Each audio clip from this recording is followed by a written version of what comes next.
3, 2, 1. 今夜もミュージック君へのラッキー笑い合って抱き合って幸せにほらなれるように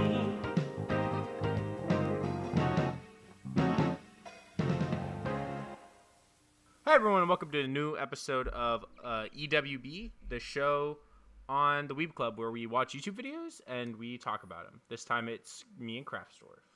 Yeah. So the video this time is Formula Breakdown Does Naruto's Hold Up by the channel Vloshry. Vloshry, that's it, yep. So, I don't know how you found this one. I found this from you. But it was a pretty recent video. Like, we're recording this on the 11th. It came out on the 3rd. Naruto's still super relevant, apparently, which is kind of interesting. But, I was just going to talk about, like, why this video is kind of interesting to talk about, but, I was going to really quickly then mention, this is take 2.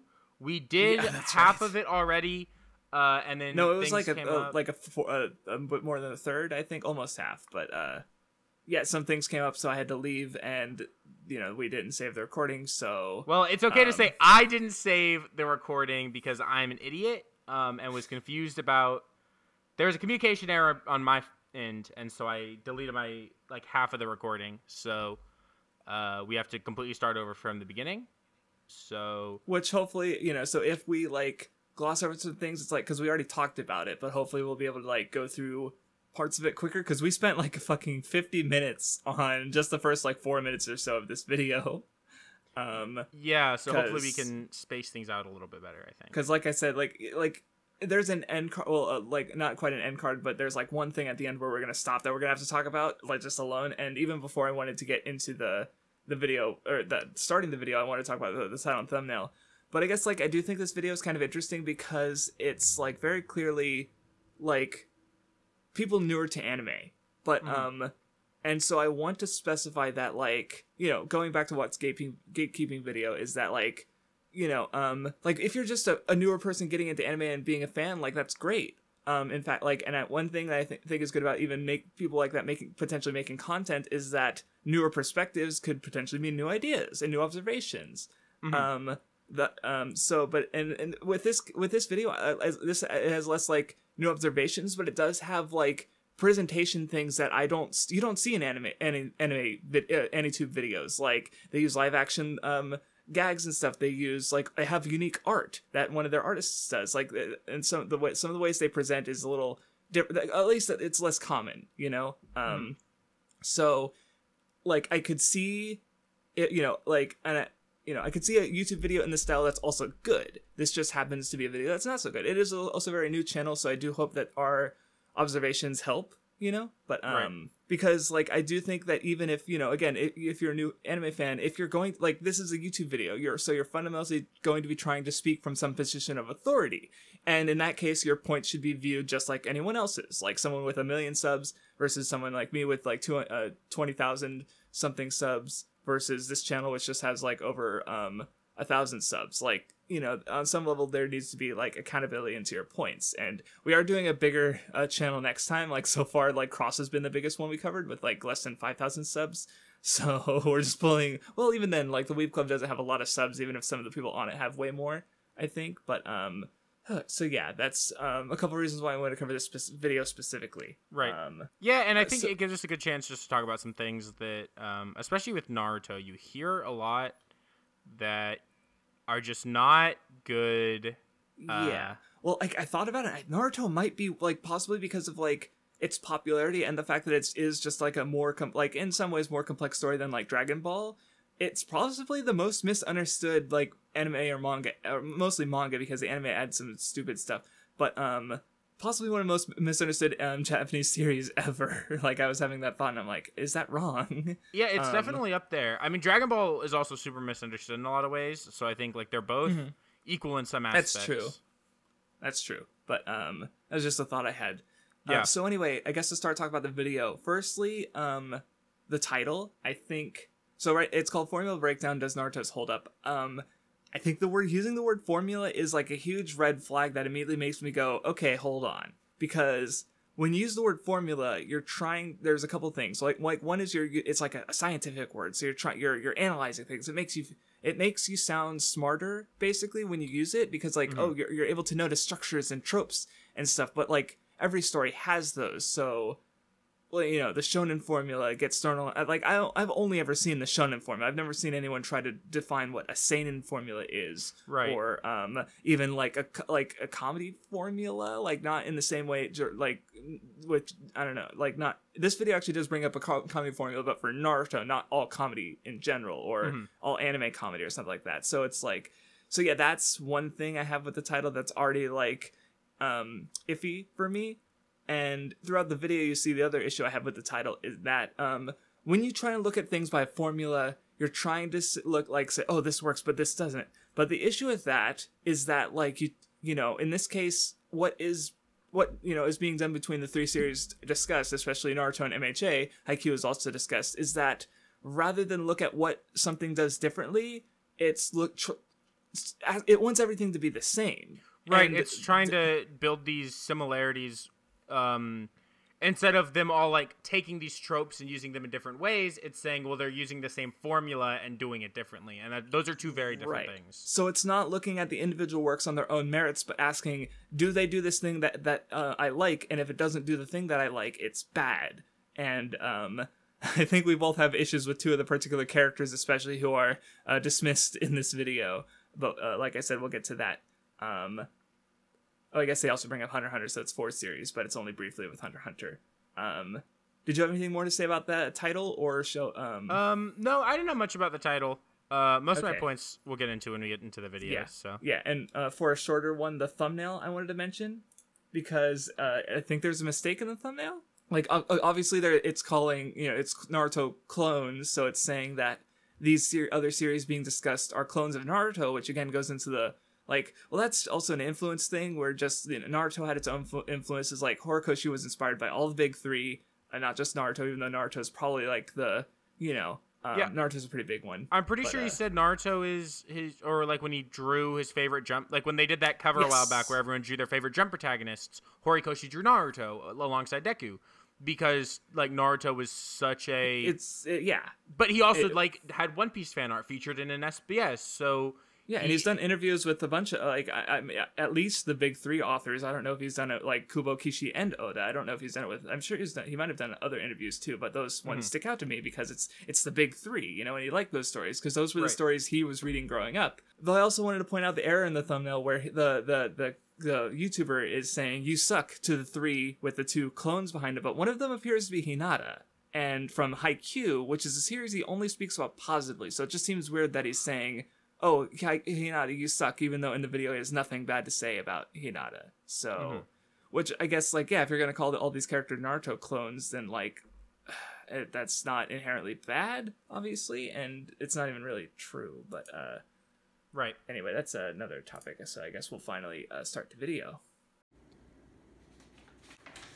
I don't get what the script is. This makes, like, no sense. Well, don't question the director, please. Just do what the script tells you, and we'll get through this, okay? Just help us out. All right, and action.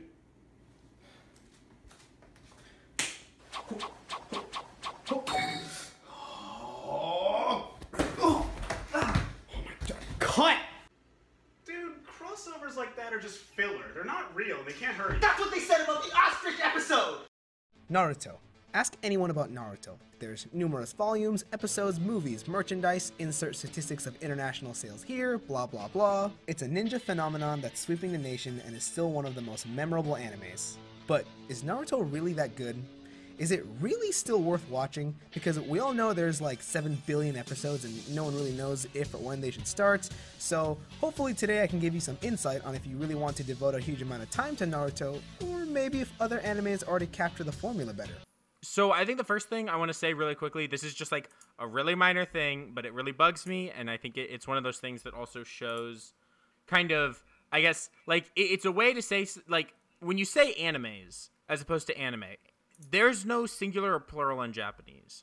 So when you pluralize like anime to animes, it just shows on like a certain level that you're either newer or aren't really thinking like you haven't been around or listened long enough to realize that animes just sounds wrong and is wrong. Right. Yeah, it like I said, they're relatively new, which is fine, but that's one of those things where it's like, that's gonna, again, like, people who are already in the sphere are gonna take notice of that. So as for a couple other things, so yeah, there's like a scripting kind of flub where it's saying that Naruto's sweeping the nation.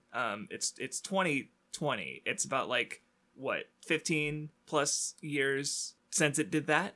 So it's just a weird kind of like, and then it also says like, oh, it's still so an influential anime, but which it feels like those two statements are at odds with each other basically. Right. Another thing is, so this is something that's like, it's kind of a more minor thing, but I don't like that kind of, I know it's a joke, and I don't want to critique comedy too hard in these EWBs, because, again, I think that comedy is really subjective, and you might think it's funny, and there might be other people who think it's funny. I don't think it's fair too much to, like, critique comedy, but even if it's kind of a joke, I don't like that part where he says, insert whatever statistic here. Yeah. Because it like, Naruto being massive is one of those things that you don't have to prove. Like, just this statement alone is so widely accepted that it's true on itself, in and of itself. But I think if you decide to mention that there are a lot of statistics you could bring into the discussion that you then don't bring into the discussion, that's not good. Because, like, if you're going to put the idea in the viewer's mind that there are statistics you should show, you could at the very least flash them on screen or put them in the description, especially when you don't have to mention that there are statistics in the first place. Right, because if you have this dismissive attitude to what you should be saying and aren't, then that sort of throws aspects of like credibility and how well you're trying to argue your points into question, because like later on, if there's a point that should have evidence but doesn't, and it then... is it still a joke? And it being a joke doesn't make it better. Like, jokes can still have meaning to them. In fact, and, how they're presented can be meaningful in itself. So being dismissive is usually not a very good joke, especially in an argumentative video. Right.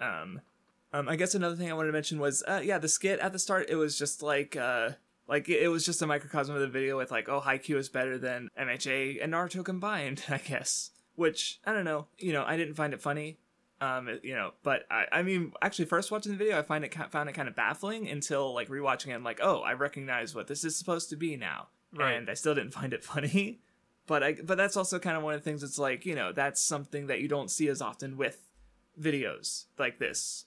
So, oh yeah, I guess there's also the joke about the ostrich filler, but that was just, the ostrich filler is bad, which I didn't see that episode, so I can't even say, but it's also filler, and I think saying filler is bad is like, yeah, okay, everyone knows that. Yeah, well, there's a more specific issue with that, how this video treats the filler, because like in that it definitely like recognizes, oh, filler, there's non-canonical stuff in the anime, but yeah. So let's get back to the... Oh, yeah, what? They mentioned... I was going to say they mentioned the formula stuff, but I already talked about that at the start and why I think it's an issue, but we'll go into more detail when they start bringing up when points start. I keep saying they because obviously it's like collaborative, but it is also scripted from one guy who is like the main dude. I don't know. So I just... Yeah. Anyway, let's start the video. Let's start with giving praise where it's due. Who doesn't like ninjas? Anyone who thinks ninjas are lame probably looks like this. Masashi Kishimoto does a great job of utilizing cool weapons and powers in combat with drawings that look super dynamic. He is one of the best at drawing expressive body movements and cool looking fight techniques that serve no practicality in real life, but look awesome. Main character Naruto is super likable in my opinion, and you feel for him because everyone has felt like a loser or an outcast at least once in their life. Even later on in Shippuden, when he's not a loser or outcast anymore, he's still a pretty great guy whose character is intact, while still having that spark in his eye. And alongside of him are some other great characters. I'm not going to name all of them because that would take way too long, but I will mention my favorite Rock Lee. Mine's Kakashi. Ed? Mine's Naruto. There's one big thing there that I think is just an issue with a lot of videos, sometimes I feel in general, which is this video is mainly about the anime, right? And he even phrases it as talking about the anime in the beginning, right? He mentions, is it really worth watching because it's a time investment to watch? How does it stack up against it is other 700 anime? episodes. That's a huge investment. Go on. But then he goes on to talk about Kishimoto's art and the way Kishimoto draws fights.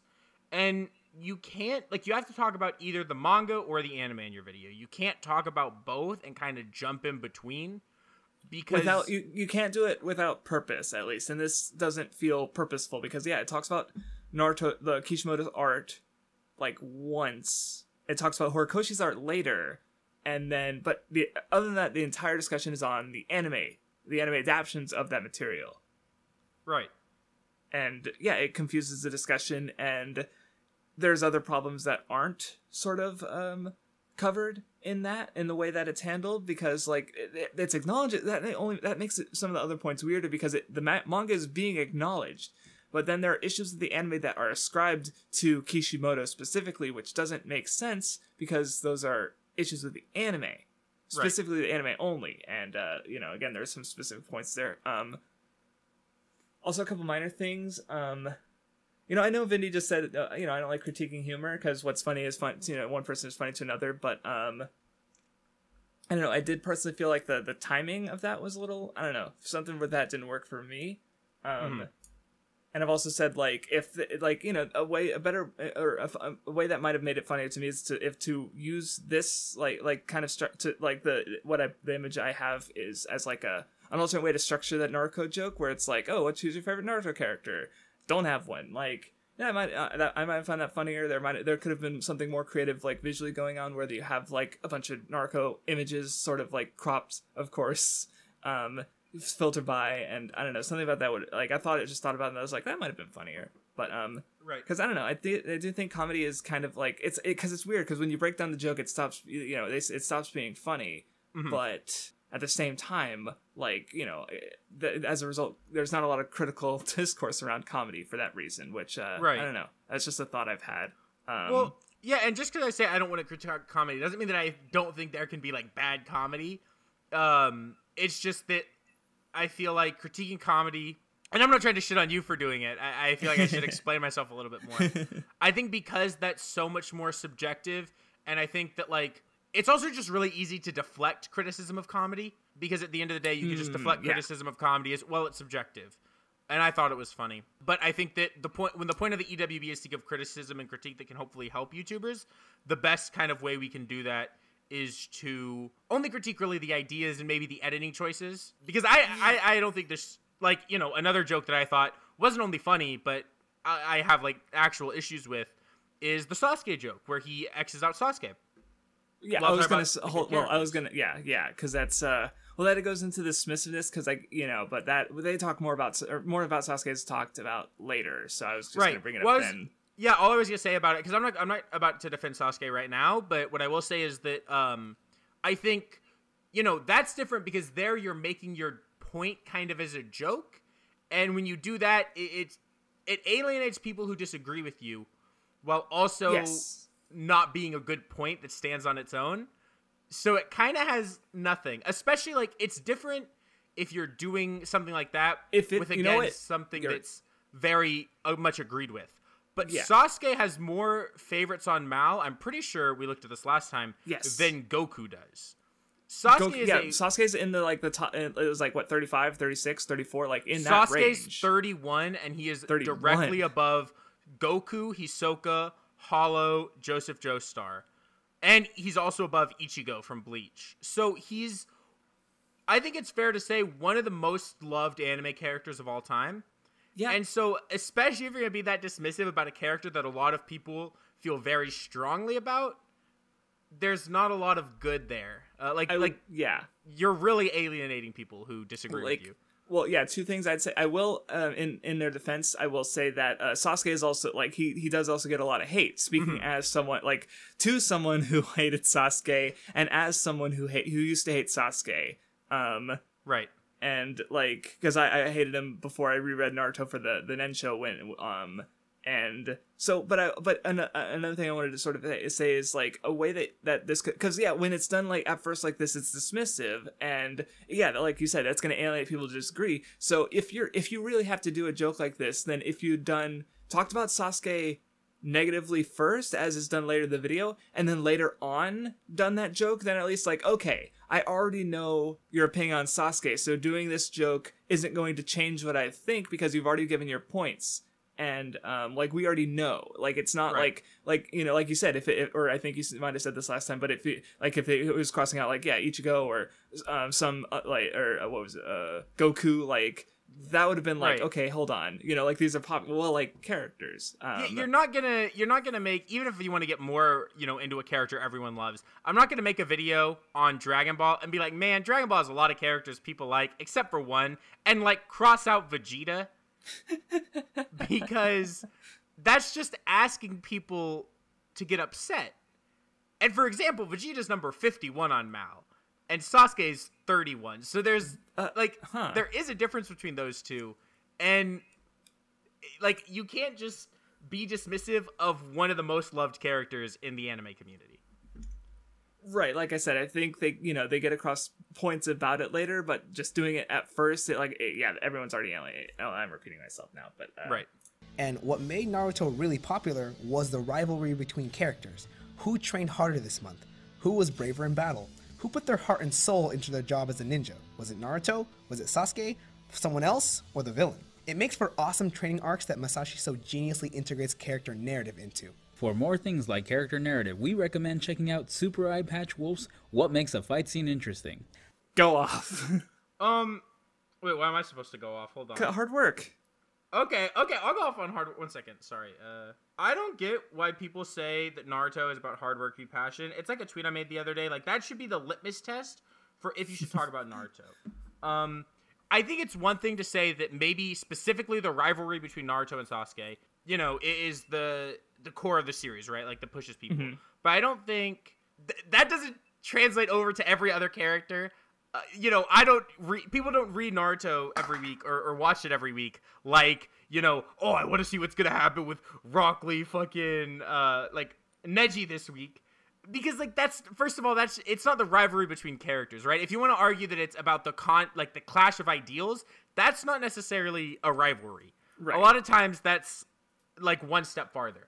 And also, you can't say Naruto's about hard work when you already said someone said Rock Lee was their favorite character. And you've shown Rock Lee because Rock Lee and they even said, like, oh, who did Naruto or Sasuke work more or someone else? Like, there's this kind of, like, aggressive, like, but Rock Lee worked the hardest. He deserves to win the most, which is directly contrary to what happens, as you're about to explain. Because Rock Lee lost that fight. So if Naruto is about hard work versus talent in that fight specifically, Kishimoto would be making the point that talent is better than hard work by having Rock Lee lose. and that theme, you can't even put that theme into every fight, right? The pain fight, for example, is not about hard work. And the reason I'm going to bring that up is because you also showed, like, Naruto training for the pain fight and using and learning to do, to go sage mode. But you can't just say every fight's about hard work. And I think a lot of the times the reason people like the Weeb Club or like Naruto isn't because of the training arcs. Like, nobody reads Naruto learning about, like, the different types of chakra and is like, hell yeah, that's what I'm fucking here for. They read, you know, Naruto fighting pain and they're like, hell yeah, that's what I'm here for. So it's not the training arcs aren't, like, the best part of Naruto. Yeah, hard work is like it's honestly, like, I thought about it, it's probably one of the most boring themes. Like, I've been reading Hajime no Ippo, he's training constantly, but that is not, like, none of the fights or watching it. Did I say reading? Weird. I've taken, like, hard work as, like, nothing significant from any of the fights because that's the least interesting angle to view it from. It's just, like, because it's just a really simple and uninteresting thing to both, like, to not only to, you know, try and read into stories, but also just, the training is usually the least interesting part. You know, I'm not going to say it's never interesting, like, you know, Hunter x Hunter Greed Island, even then the best parts of the arc aren't involved around the training, even though it's basically a long training arc. And another point I want to bring up is like, yeah, if the rivalries are part of the appeal, like that doesn't make sense because even by this video's own logic, like, you know, just going back to the series is like Sasuke kind of stops being the rival at the end of part 1, and he just straight up becomes the antagonist. Like they're still pushing each other, but it's not in the same like rivalry. I mean, maybe you can say it is, but it's definitely different. But rivalry definitely denotes more of a friendly. Like you can have like bitter rivals, but even then, you know, you don't try to kill a rival, right? Right. So I definitely think that, yeah, once Sasuke like leaves the Hidden Leaf Village and him and Naruto fails to save him, the series takes their relationship takes a step past just rivals to something else. And isn't fully concluded until the end of the series. Right. So and even, you know, even again going by the video's own logic, or no, that was going to be my next point. But yeah, like this, he doesn't like Sasuke. So why is the rivalry like this core part of Naruto's appeal when, you know, half of the rivalry isn't even liked? Where the story goes isn't liked. Rock Lee and Neji stopped being a rivalry after the Chunin exams. Like it's a footnote even within the Chunin exams. It's, you know, so it's just so what's the word, misguided or I don't know, it doesn't work, I don't think, as a point for a couple reasons. So like I said, even within the context of just this video.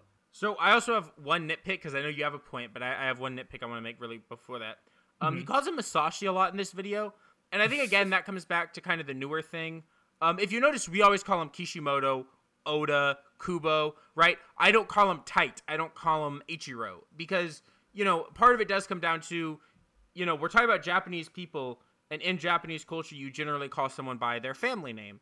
So, and again, it's like, this is like a super nitpick, because I'm not gonna say like, oh, well, you're disrespectful to Kishimoto, because that's not necessarily fair. Yeah, it's not. Well, no, it's not like it. Well, if it at worst, it's like accidentally disrespectful, but it's like it really kind of isn't, because again, it's like a cultural thing, right? And you're not talking directly to Kishimoto, but at the same time, I think it's another one of those things that we mentioned on the Cross video, we're talking about it here. It's one of those things that kind of shows people who maybe haven't been around as long in like the anime sphere, and like at a certain level that does, I think, hurt your credibility when you're talking about things in like these larger senses, especially when you're trying to compare these series as, you know, the Shounen or the Naruto formula, as opposed to just talking about Naruto and MHA and Haikyuu. When you're trying to draw these parallels, you start trying to make a point that's larger than just the series.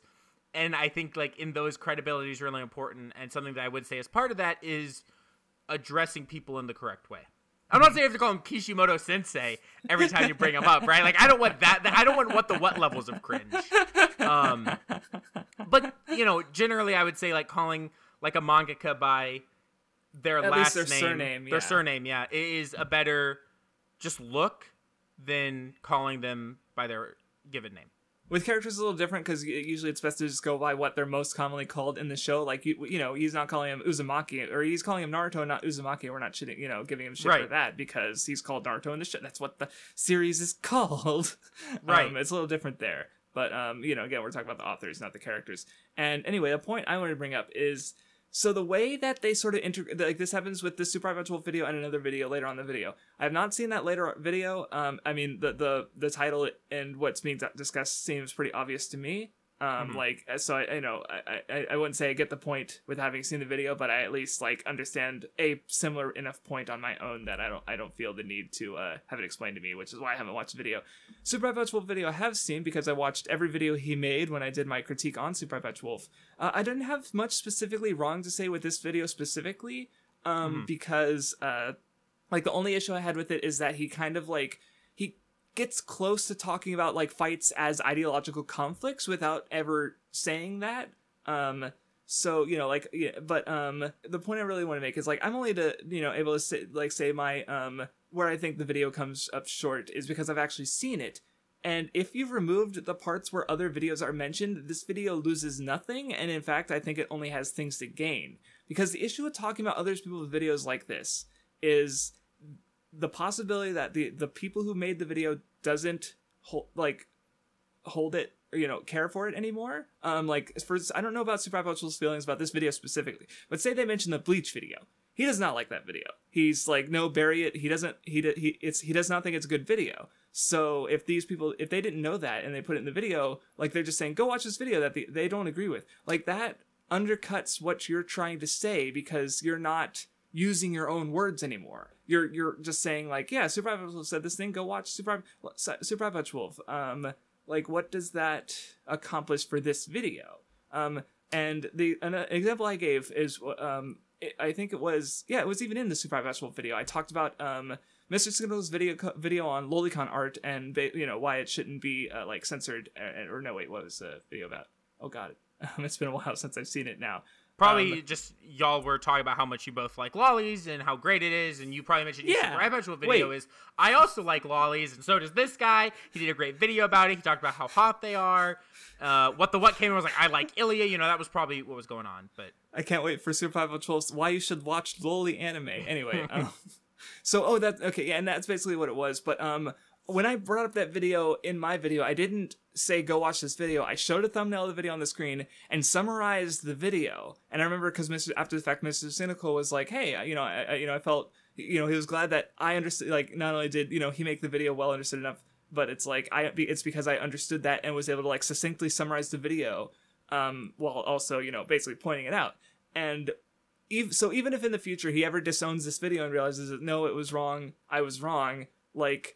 You don't need to rely on that other video, even though it's there to have the full fleshed out argument. You also have my point and what I said specifically with my own words on that video to discuss. And that's not here with this Super High Fetch Wolf video example, because I don't know what they think about the video aside from their pointing at it. And in that way, they're no longer relying on their own words and arguments. So I can basically say like, oh, Super High Fetch Wolf, like, if it were true, I could say Super High Fetch Wolf doesn't like this video. How do you feel about that? Like what are you leaning on? And the other example I gave related to that was my fairy tale tirade, which Best Guy Ever really liked. He's talked about it, and he mentioned in his second Mio Mathova, like, oh, I don't want to watch or read Rave Master because Craftsdwarf already did a video on why it sucks and it's bad. Well, I don't stand by the tirade anymore. I think it's really bad. I think it deserves a breakdown much like this, if not more. So where does that leave Best Guy Ever's opinion on it when he leans so much on my series and a series that is being very wrong and bad faith and misguided? And that's what you risk by leaning on, like, not using your own thoughts and words or being able to even, like necessarily like break down and understand like what's good about the other videos you're talking about and say them in your own words and your own understandings, because you might even have it's like different points than or takeaways than were intended in the video, which also have that's just a part of reading. So I just want to say that as like this is not a good way to bring up and talk about other videos, because it just like it puts yourself at risk. You're not using your own words anymore. Like if you want to somehow like advertise other channels, that's cool. These channels don't need to be advertised. It's Super High Fetch Wolf. The other one is also pretty big, or the video is pretty big. Like, this is a much smaller channel to advertise a much bigger channel. And the bigger channels definitely won't notice or care either, so. Right. That's about all I had to say, unless you had more to add. I just had two more quick things that I do want to mention, because I do think they are one more thing, actually, which is, so you made me realize something, a better way to phrase a point, which is, he talks about how the core of Naruto are these rivalries between characters, like who trained harder, who put their heart and soul. The core of Naruto, in terms of the conflict, is that ideological conflict going on, right? It is about, okay, this is how, even if you want to look like Naruto Neji, it's about can you change your destiny or not, right? Both characters worked hard. Clearly both characters work hard. So it's all about the conflict going on in terms of their ideals. That's the core of Naruto, and I think that is like very clearly the core of Naruto. Yeah. And so, it's funny that he points to this video, which, according to you, because I don't think I've seen this video, also doesn't talk about ideological conflict, when I would argue that's the core of most fights, and especially all the fights in Naruto. Or even any conflict in any story is going to be on some level ideological. But in Naruto, that's the title of my Sasuke video, "The Conflict and Compromise of Uchiha Sasuke," because he achieves he uses conflict as a way to achieve compromise, and that's part of the the ideologies at play. So go on. Yeah, well, I was just saying, I think that, like, for me at least, every fight in Naruto, you can identify the ideologies going on there and the way they're clashing and the way that's driving these characters to fight each other. So I just think that's kind of a point I wanted to make, because it is, I think it's one of those things where, like, people who say Naruto's about hard work, it's like you're getting close to the point, but you're off the point. Like, you're not reaching it. Mm-hmm. But now, let's look at where Naruto falls short. And I hate to say, might be more than its praises. Let's start with smaller nitpicks, like fighting.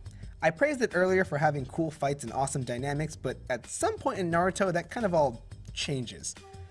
Naruto, like most other shonen anime, gets stronger and stronger and stronger, to the point where rather than using ninja-like tactics to outwit the opponent, it becomes like giant monster battles. And there's nothing wrong with giant monster battles, I love me some Gurren Lagann, but Naruto was about working hard and beating people with advantages, and somewhere along the lines, Naruto got lucky and Masashi gave him like the best advantages. As for characters, for every good character Naruto has, there's always a bad character, or bad character interactions. Naruto and Sasuke, like, are they best friends? Is that really what you look at and go, gosh, their friendship is deep? Just look at my boy Killua. Sasuke will never look at Naruto with that face. For one, yes, I would say you could very much look at Naruto and Sasuke's friendship and say that that's deep. Because there's a lot at play there that's much more than just they're friends, they're always going to be friends and they don't fight, right? Like, their friendship is, like you pointed, it's like based on conflict, and it's based on this strive to be better than the other one and to prove that they are right. But at the end of the day, you can see that there is this level of mutual, even I would say when Sasuke like kind of leaves, it is out of this level of respect for Naruto. Right, he understands and sees Naruto's capabilities and his abilities, and that's what drives him to leave the Hidden Leaf Village. You know, I don't want to sit here and say that, like, you didn't get the point, but there's more, you know, and this is going for someone who kind of didn't get the point of Sasuke his first time through Naruto. I think that there's more going on than you're kind of, like, you're underselling what's going on. Yeah, like, I would honestly say, like, yeah, even if it's not all purely friendship, like, Naruto and Sasuke's like dynamic and the way they change and contrast and conflict each other throughout the story is, I think it's like, for me, it's probably like the my biggest, you know, factor of enjoyment in the series. You know, it's like, it's the thing of interest that keeps me going, even though, like, yeah, there's other good stuff too, but that's like so just saying like, oh, but it's not, they're not like Gon and Killua, so it's not as good. But like, because that goes into the issue of the formula that I was talking about earlier, because like, so yeah, like, Gon and Killua are great. I like their dynamic a lot, especially during Chimera Ant. Their friendship is one of the, you know, key factors of Hunter x Hunter for me. Right now I have Hunter x Hunter rated higher. I like it more. But when you look at things as a formula, or just like what I happen to like versus what I don't like, yeah, okay, you know, if you know, like this comes up with Deku and Bakugo later, that he clearly doesn't like these more like angry rivalries versus just pure friendships, like with Gon and Killua or Hinata Kageyama. Like, does the angry rival guy look, can he smile at the dumb rival guy? Like, that's kind of what's gotten across here. But at the same, but in focusing on that formula and dismissing these other stories, like, in that you do lose Sasuke, and I like legitimately Sasuke is a pretty unique character as far as like shonen is considered, like, because I've thought about it, and it's like there's no other like rival character who is handled the same way in their narrative as Sasuke. Like, the closest character I could think of to is Griffith from Berserk, basically. As far as like someone who had this positive relationship with the main character and pulled away from them and is now antagonistic. Like, and you know, again, Berserk is seinen, not shonen, which is why I specified that specifically. But you know, so like, I think another key, just really quickly, like, difference I would say with Berserk is part of Griffith turning away from Guts isn't because of this mutual level of respect, but because he felt like he owned Guts. And with Naruto and Sasuke, at the end, right, it's about them being equals. Right, there's still differences between the two pairs, of course, but like, so when you look at things in the lens of a formula, you're wanting everything to be the same in a genre that people already dismiss as being, all these stories are exactly the same as each other. The junk food of anime. Right, like, the standard shonen protagonist. Even though people can never define a standard that actually encompasses things without, like, dismissing them, like, you know, what has his shonen female video where he breaks down like, well, actually, like the shonen females are better than people give credit. And like all that kind of thing happens a lot, and I think that's kind of the issue with looking things through the lens of formula, like not even just like misunderstanding like what Sasuke offers to the narrative, just like in, you know, again, dislike it if you want. There are reasons to dislike Sasuke. He's kind of a piece of shit sometimes, Right. Like, but you know, don't use that as an excuse to not understand his character and what he offers. Was there more on the Sasuke point too? Because there was some earlier stuff I definitely want to talk about. I don't think I have more about Sasuke necessarily. So the other thing, the power escalation is a better way to put it. We were calling it power creep last time, but power escalation is more neutral, I think, because yeah, the characters in Naruto get stronger with time. But you pointed out last time we tried to talk about it, but it earlier in the video they talked about how like Kishimoto's art is like, you know, he shows combat stuff that's not realistic or practical, but it's cool. And you can apply that 100% to what happens later in the series with like Naruto's, you know, Kyubey form and being so strong, and he cuts the moon in half in one of in the last movie. Like, you could say that's cool, and especially like baffling that, you know, oh, I like Gurren Lagann, a series that goes much higher further than Naruto and faster in a much shorter frame of time. Like 27 episodes, that's nothing compared to even like a 70 volume manga, let alone the 700 episode anime. And I have this image to kind of like summarize sort of why I disagree with it. Characters have to get stronger, right? I'll use Dragon Ball as an example because like the reason I call it power creep is because that's like the term used a lot. Mm-hmm. But no, I feel like creep has a sort of negative thing bend to right, it, maybe, and that's why I'm explaining that like, you know, power creep or power escalation isn't about like, okay, look at Dragon Ball. If they tell you Frieza's the strongest character, and then like, or say Vegeta shows up right in the Saiyan saga, and Vegeta's the strongest person. If our next villain isn't stronger than Frieza, why is there any narrative tension? Because we don't have to worry about Goku losing to someone not as strong as someone he already beat. So now Frieza has to be stronger than Vegeta. And sometimes you can't tell your full story. Like, if you just ended it after the Saiyan saga, you miss the entirety of what Dragon Ball becomes about and what the actual point of the story is. You miss Vegeta's character arc. You miss Goku's true search for a successor. So you can't end it there. So then we have the Frieza saga.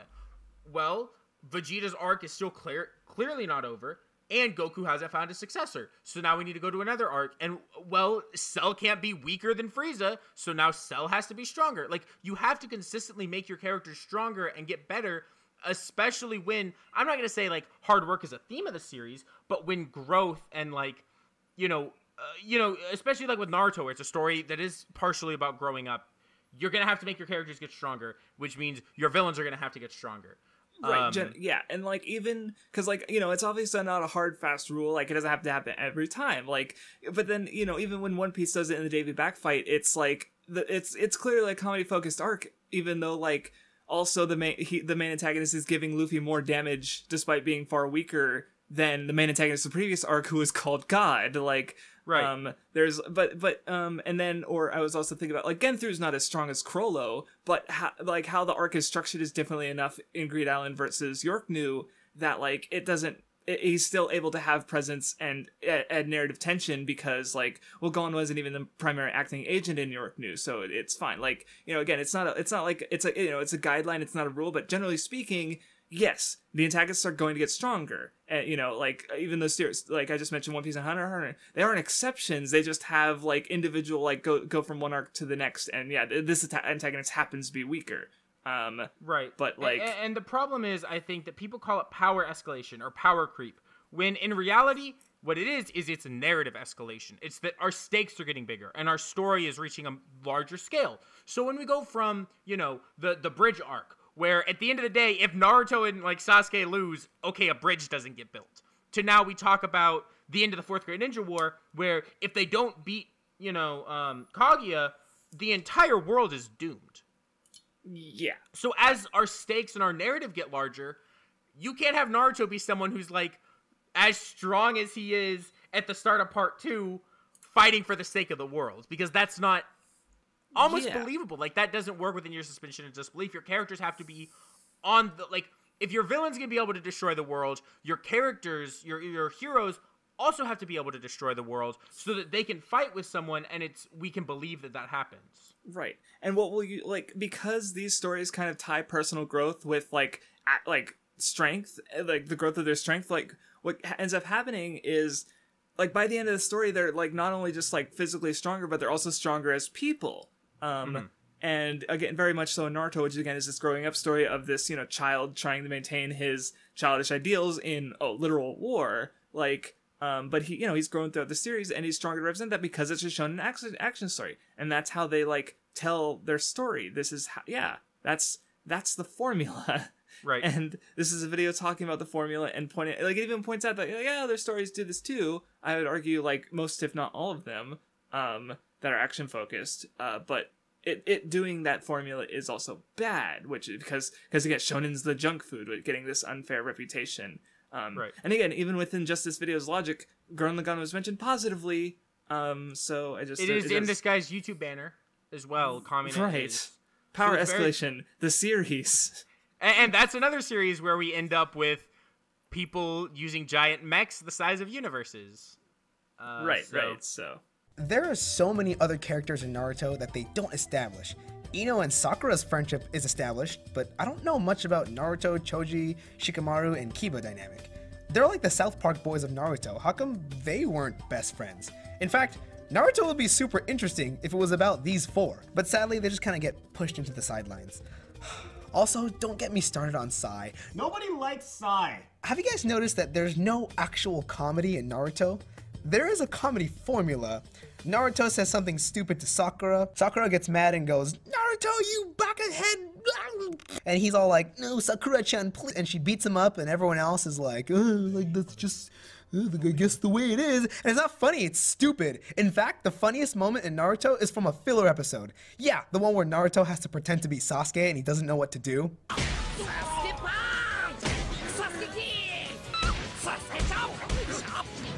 That had me on the floor. I think the first point I want to talk about is the comedy point. Because while I said I don't want to critique comedy, comedy is something I care a lot about. And you can't just reduce all kinds of jokes to, well, it's this formula. Because, first of all, that's not every joke in Naruto, right? And I'll also add that that's just a very common, like, story to, like, comedy thing in anime period, which again shows a kind of, like, newness to, right, like, like we've also talked about, like, pervert characters. People get mad about them because they're very antithetical to, like, Western values, but they're everywhere. So people who bitch about Mineta, it's like, well, there's way more and way worse than Mineta if you, like, watch more. Right. For example, I'll just give two jokes. So I haven't read Naruto in 3 years, and I can give you two jokes off the top of my head that I know that are different than that. The first one is when Naruto farts in Kiba's face to win a match in the Chunin exams. Yeah. That's just a joke. Like, sure, Naruto wins a match. It's the end of a match. But it's a joke. Naruto farted in Dogman face, haha, funny.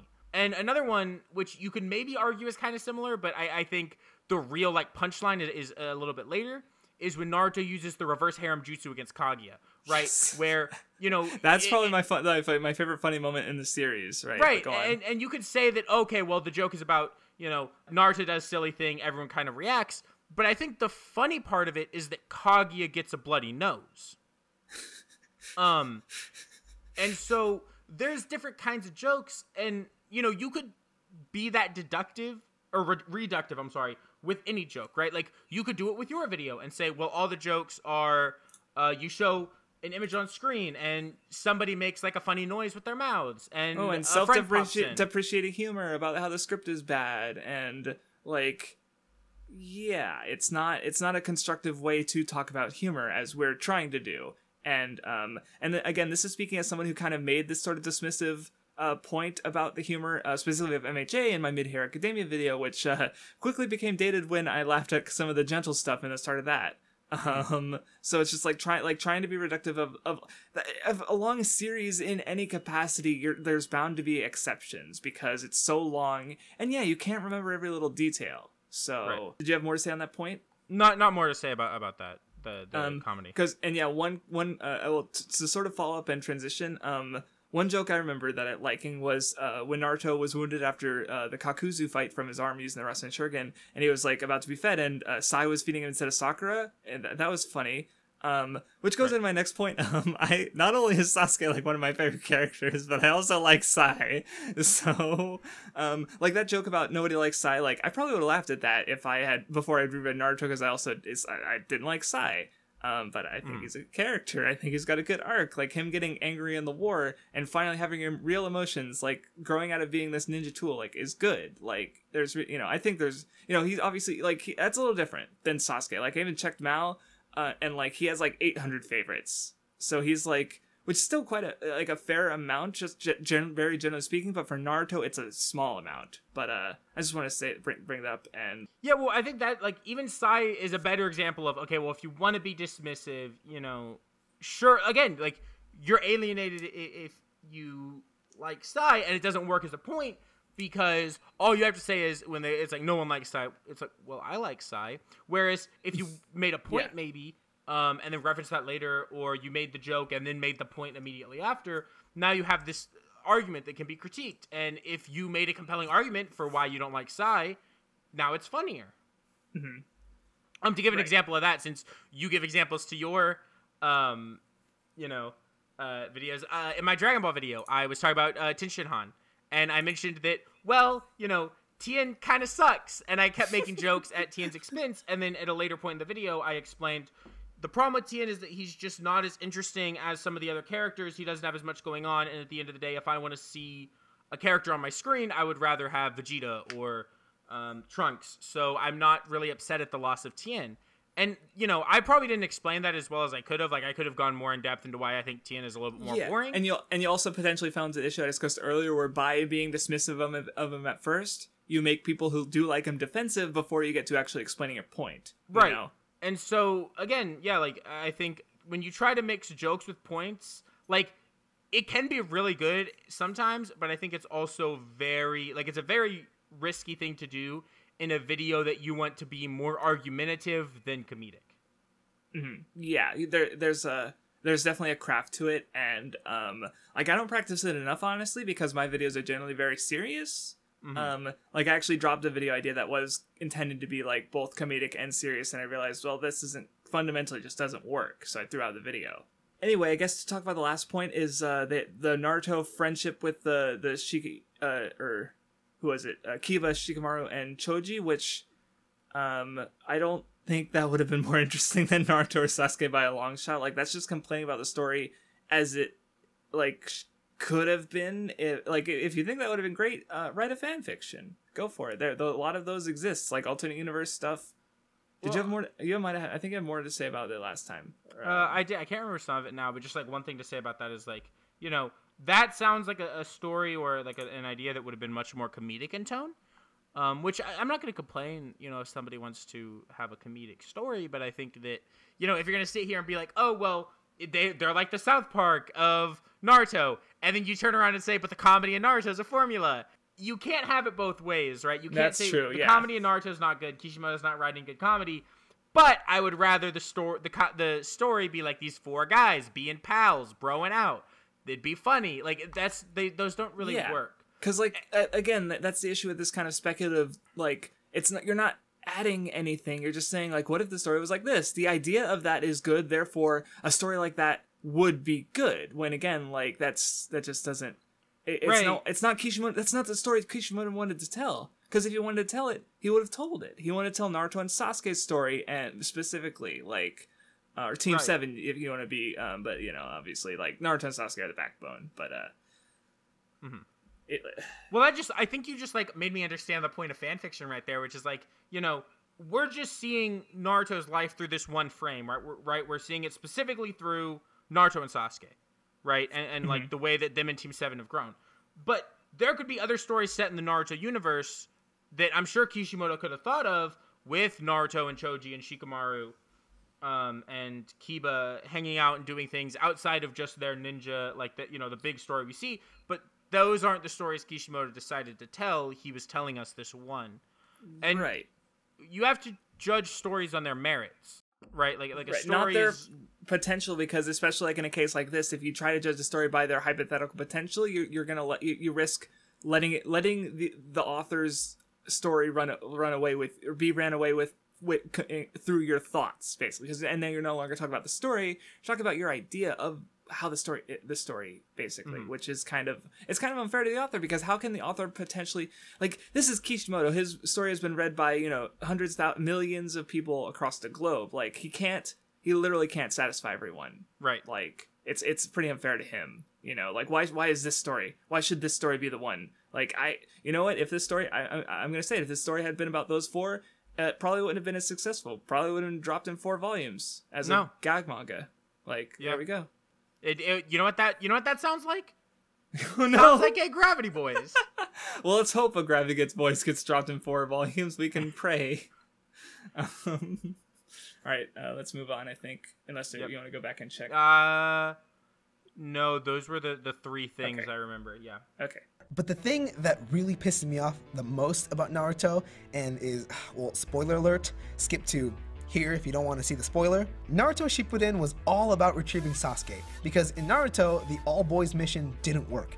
They failed at bringing Sasuke back, but we all remember that arc because it was one of the coolest, high-stakes, high-narrative arcs. 5 plus boys going into danger to get their friend back.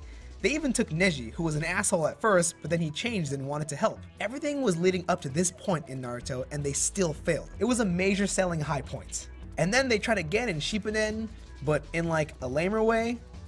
Naruto and Sakura and 2 other characters nobody gives a crap about find Sasuke, and then he doesn't come back, so no. Some ugly guy butterfly, and then Naruto got killed by a bamboo gate. But it turned out he somehow slipped through, even though they showed. Turns out Thanos had 6 Aetises, 1 for each stone, so Ant-Man's plan failed. And later they don't even bring Sasuke back. He just changes his mind and he's like, well, I'm back now. And then Masashi does his comedy formula thing again, where everyone's like, and it's supposed to be mind-blowing, but it's actually the worst thing. So, do you want to make the Sasuke point? I kind of want you to make this, because... well, that was a lot. A lot of... I don't want to say misunderstanding what's going on, but... Well, not I'm even that. that. Just more of the video, like, not following its own logic, where it says, like, wow, the Sasuke retrieval arc was really high stakes, high narrative. It was one of... And they failed, and that's cool. And then the next arc is another one where they failed. Yeah, high stakes... Well, like, the war has a lot of high stakes, high narrative. Does that make it automatically good, automatically better than Sasuke retrieval? Right. I mean, it is better than Sasuke retrieval, but automatically so, because it happens to have high stakes and high narrative. Like, that's again just sort of like weird logic. The fact that Sasuke just decides he's back now, and then it goes into the comedy formula. Well, because that completely dismisses his whole, like, everything that happened with Itachi, him like going to the Hokage and learning about more about like the village and everything, and Madara, and like, there's so much character stuff going on there. So, like, Sasuke, growing and changing and, like, recognizing, like, getting the recognition he's fucking wanted from Itachi, and realizing, hey, maybe I was wrong. And, like, still thinking that the ninja world is wrong, which is the whole reason that, like, he wanted to avenge Itachi, because the ninja world is like, hey, Itachi, you should be a ninja tool and kill your family, and then, like, become an outcast, and because we don't want war and civil war, basically. And Sasuke goes, well, that's pretty fucked up. I don't like that, in a way worse way, obviously. And like, so just saying, he just wanted to become Hokage, it's what? Kishimoto's formula that doesn't match how we described Kishimoto's formula before this. It's just like, just so dismissive of so much that's happening. Like, did you guys fall asleep for like a couple of 100 episodes there, or what? Right, like there's a much more in-depth story going on, and I think even if you want to say, like, because I'm going back and forth in my head about how I want to explain this, because, like, there is a part of me that thinks you could legitimately go, like, okay, well, the core of Naruto Shippuden, which, part 2, right? It's one series. It's the same thing with Dragon Ball. It's one manga. It's one, sure, it's split into 2 anime seasons, but sure, if you want to say the core of part 2 or Shippuden or whatever is bringing Sasuke back, because that is technically what does happen at the end and is their goal at the beginning. But I think that misses, like, what's really going on in part 2, which is this story about connecting with people and finding common ground and ending conflict and strife. And that a large part of that is bringing Sasuke back, because a lot of the time Sasuke is someone who, when he has a problem with people, he wants to end it through conflict, right? He has a problem with Konoha, so he's like, I'm going to destroy Konoha, as opposed to Naruto, who says, okay, well, I have a problem with Sasuke, so I'm going to try and talk to Sasuke, and we're going to work it out. And what I think is interesting about that is that, like, on some level, they end their conflict on Sasuke's terms, right? They fight at the end, as opposed to the series ending with just talk no jutsu. The series ends with Naruto and Sasuke having to fight because Sasuke doesn't want to just give up on the way he sees things until he's basically forced into submission by Naruto, and then realizes through that he's wrong. Yeah, well, like, even then, it's like he doesn't really give up. It like they're like passed out for hours, and they talk for like a good little while before he finally is like, yeah, I've lost. Like, it's, you know, right. It's so good. Talking about how, like, in the Tenchi Bridge arc, because I just talked about how, like, characters get stronger as they get stronger as people. The Tenchi Bridge arc is kind of like an exception to that, because, like, Naruto hasn't really changed as a person despite his failure. Like, not enough. Like, for because like Sasuke, he's like begging and crying for him to come back. And yeah, that's pathetic. And in the moment, I was like, wow, that's kind of, you know, sad of Naruto. But, like, he hasn't changed. Why should Sasuke listen to him? Like, Naruto still hasn't quite gotten across that he needs to, like, better understand Sasuke, because, like, now Sasuke is, like, seen so much more and grown much more than Naruto, that, so yeah, it is more pathetic of him, but rather than, like, recognizing what that's doing for the conflict, it's, again, dismissing it, which I think is, it's, again, not that good of a reading. Yeah, it's like Naruto didn't fail to get Sasuke because they didn't, you know. Yeah, like, that's a good point. Like, the reason that Naruto fails originally to save Sasuke is the same reason he fails a second time to save Sasuke, right? Both times he meets Sasuke, fails to understand him, and Sasuke leaves. It's not that, oh, well, Naruto's changed so much in this time skip, he's so much stronger now he should be able to beat Sasuke into submission and bring him back. It's like, no, Naruto needs to understand Sasuke, and because he hasn't, he still has this fundamental misunderstanding of his goal, so he can't just accomplish his goal without being all the way there. Yeah. And another thing is, there was the montage about, like, because they were confused about what was happening, and the joke was that they get this montage of all of them explaining it in different ways and mentioning Avengers. The movie's like a year old, guys. Really timely humor. But anyway, so not timely humor is there was definitely flashes of non-canonical stuff in there that they were treating like it was actual, like, that was before they started going into the jokey jokes, which again falls into the issue that this video has of not recognizing what is anime original as anime original. And on one hand, I want to sort of say, like, yeah, treat the anime like its own thing, because I'll say that for other adaptations. But with Naruto specifically, like, if you're gonna say these flaws, it's like, well, yeah, the anime is not that good. Like, no one's defending. We're not sitting here defending the anime for Naruto. We're defending Naruto as a story because we've read the manga, which is just a better version, a version they've already recognized as existing. And it's just like if you're gonna complain about things that only happen in the anime, just read the manga, because they don't happen in the manga. Or watch, one of the fan edits that doesn't have any of the... Oh yeah, Naruto Kai, I think it's called, where they just, like, edit it down, basically, or maybe I'm thinking of something else. Yeah, no, those exist. Like, there's One Piece for One Piece too, where that just goes through focuses on the canonical material, basically. Like, right. It's fine. If you really hate reading that much, I'm sorry. There's a lot of other great stories that you're missing out on too, but I'm not gonna, just do you at least. So. Oh no, the worst thing that they did was killing Neji. Not because Neji is particularly a character that I favor, but because there's literally, like, no reason to kill him. Masashi just wanted something cool to add in his anime and make everyone be like, wow, Naruto is so bold by killing off a main character. See Sievet's video of killing characters doesn't equal good writing. And he dies in such a lame way, a wooden stick. Neji doesn't die in a grand battle, sacrificing himself to everyone. He gets impaled by a stick with no warning, and then everyone's just like, well, on to the next thing. Okay, the first thing I want to say is that Neji is not a main character of Naruto.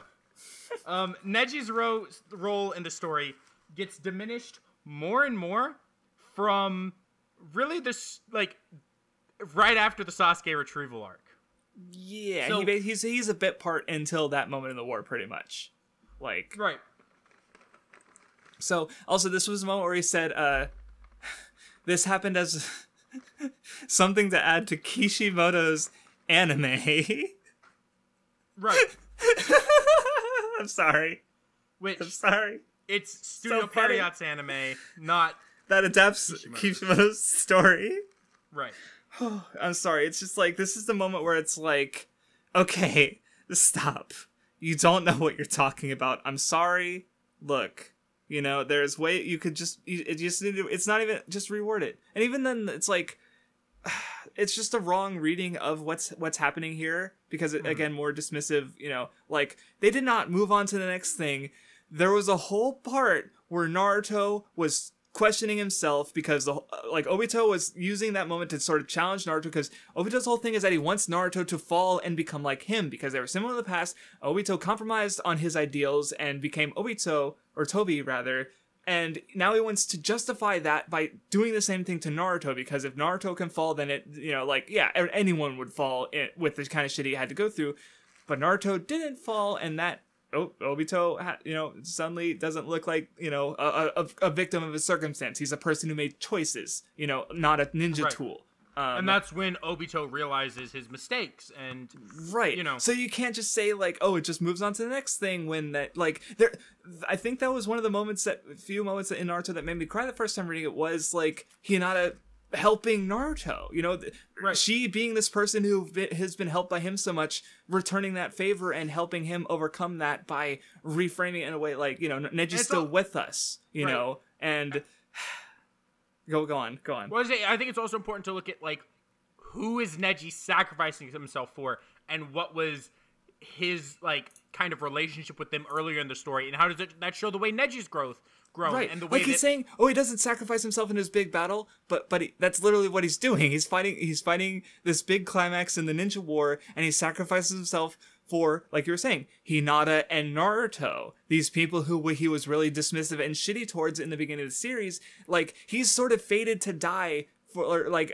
by the bloodline thing, by his, like, ideals that he used to tout. But, like, since he's also dying for Naruto, he's both, like, he's doing it of his own volition. As well, like someone who we consider like a lower spot in, like, the clan. Right. He's doing it like he like his father did, as like a choice as a person, rather than like because he's a servant. He's like a slave to this mainland. He's making this choice as a human, not a ninja tool, which is like a big part of his character, because he was the character saying like, oh, we're fated to be like, you know, one way or the other, even though everything he did contradicted that. But that was what Naruto pointed out to him. Also, and so like him dying, going against what he thought originally in the series, is this big character moment. So you can't like. What are you also Neji dying? Just you can say, well, characters dying doesn't equal good, and you're right. A good character death equals good, but because of what a ninja war means to the story, and what just war in general means to the story, like, people dying has to happen, right? Like Neji, like, maybe not necessarily Neji, but like, because it is a great ninja war, and we've constantly been hearing this entire series about how deadly these ninja wars are and how much strife and hatred they cause. You know, you can't do all that buildup for what a war means, start the war and, you know, treat it as this massive thing that's going to leave a bunch of people dead, and then just, like, not kill anyone, right? So, like, you do have to kill someone, and Neji's death serves a bunch of purposes. Another way to look at Neji's death, it's about, you know, there's this compromise. He still does kind of, you know, die for someone, but he chooses who he's dying for. He dies for Hinata and Naruto, two people who he conflicted with, and if he had stuck with the ideas of the clan from the beginning, he wouldn't have ever sacrificed himself for, because he would have viewed them as still, like, beneath him in some sense. Or he would have sacrificed himself for just Hinata because that was his duty as a ninja tool, but, like, that's not what's happening there, even if he is happening to die for Hinata. And another way you could look at it is, like, the cycle of hatred. Hinata doesn't, like, hate Obito for killing Neji. Like, she doesn't fall into that. Like, that's not something, you know, so, you know, she's able to move past that and, like, focus on helping Naruto rather than focusing on her hatred for having this relative killed, you know, even though, yeah, the strained relationship, but, you know, yeah, so it's not... Right, Neji's death serves a lot of purposes, and like, there's just really dismissive of it, and you also call Neji a main character. Yeah. Is Tenten a main character? because she's also part of the Oh my God. the 15 Chunin exam characters. What's the name of the fucking puppet man? Is it Gonkuro? Konkuro, yeah, he's the main character. Yeah, is Gonkuro a main character? Like, yeah, there's pretty clearly like varying levels of importance even within that like big cast of characters who be on the Chunin exams. Like Shikamaru is just more important than Choji and Ino, just flat out. Like you can't just he was important in 2 arcs. That doesn't make him a main character. He's still a tertiary character. It's not tertiary. Or you said tertiary. I did. Stop making me realize my inadequacy with words.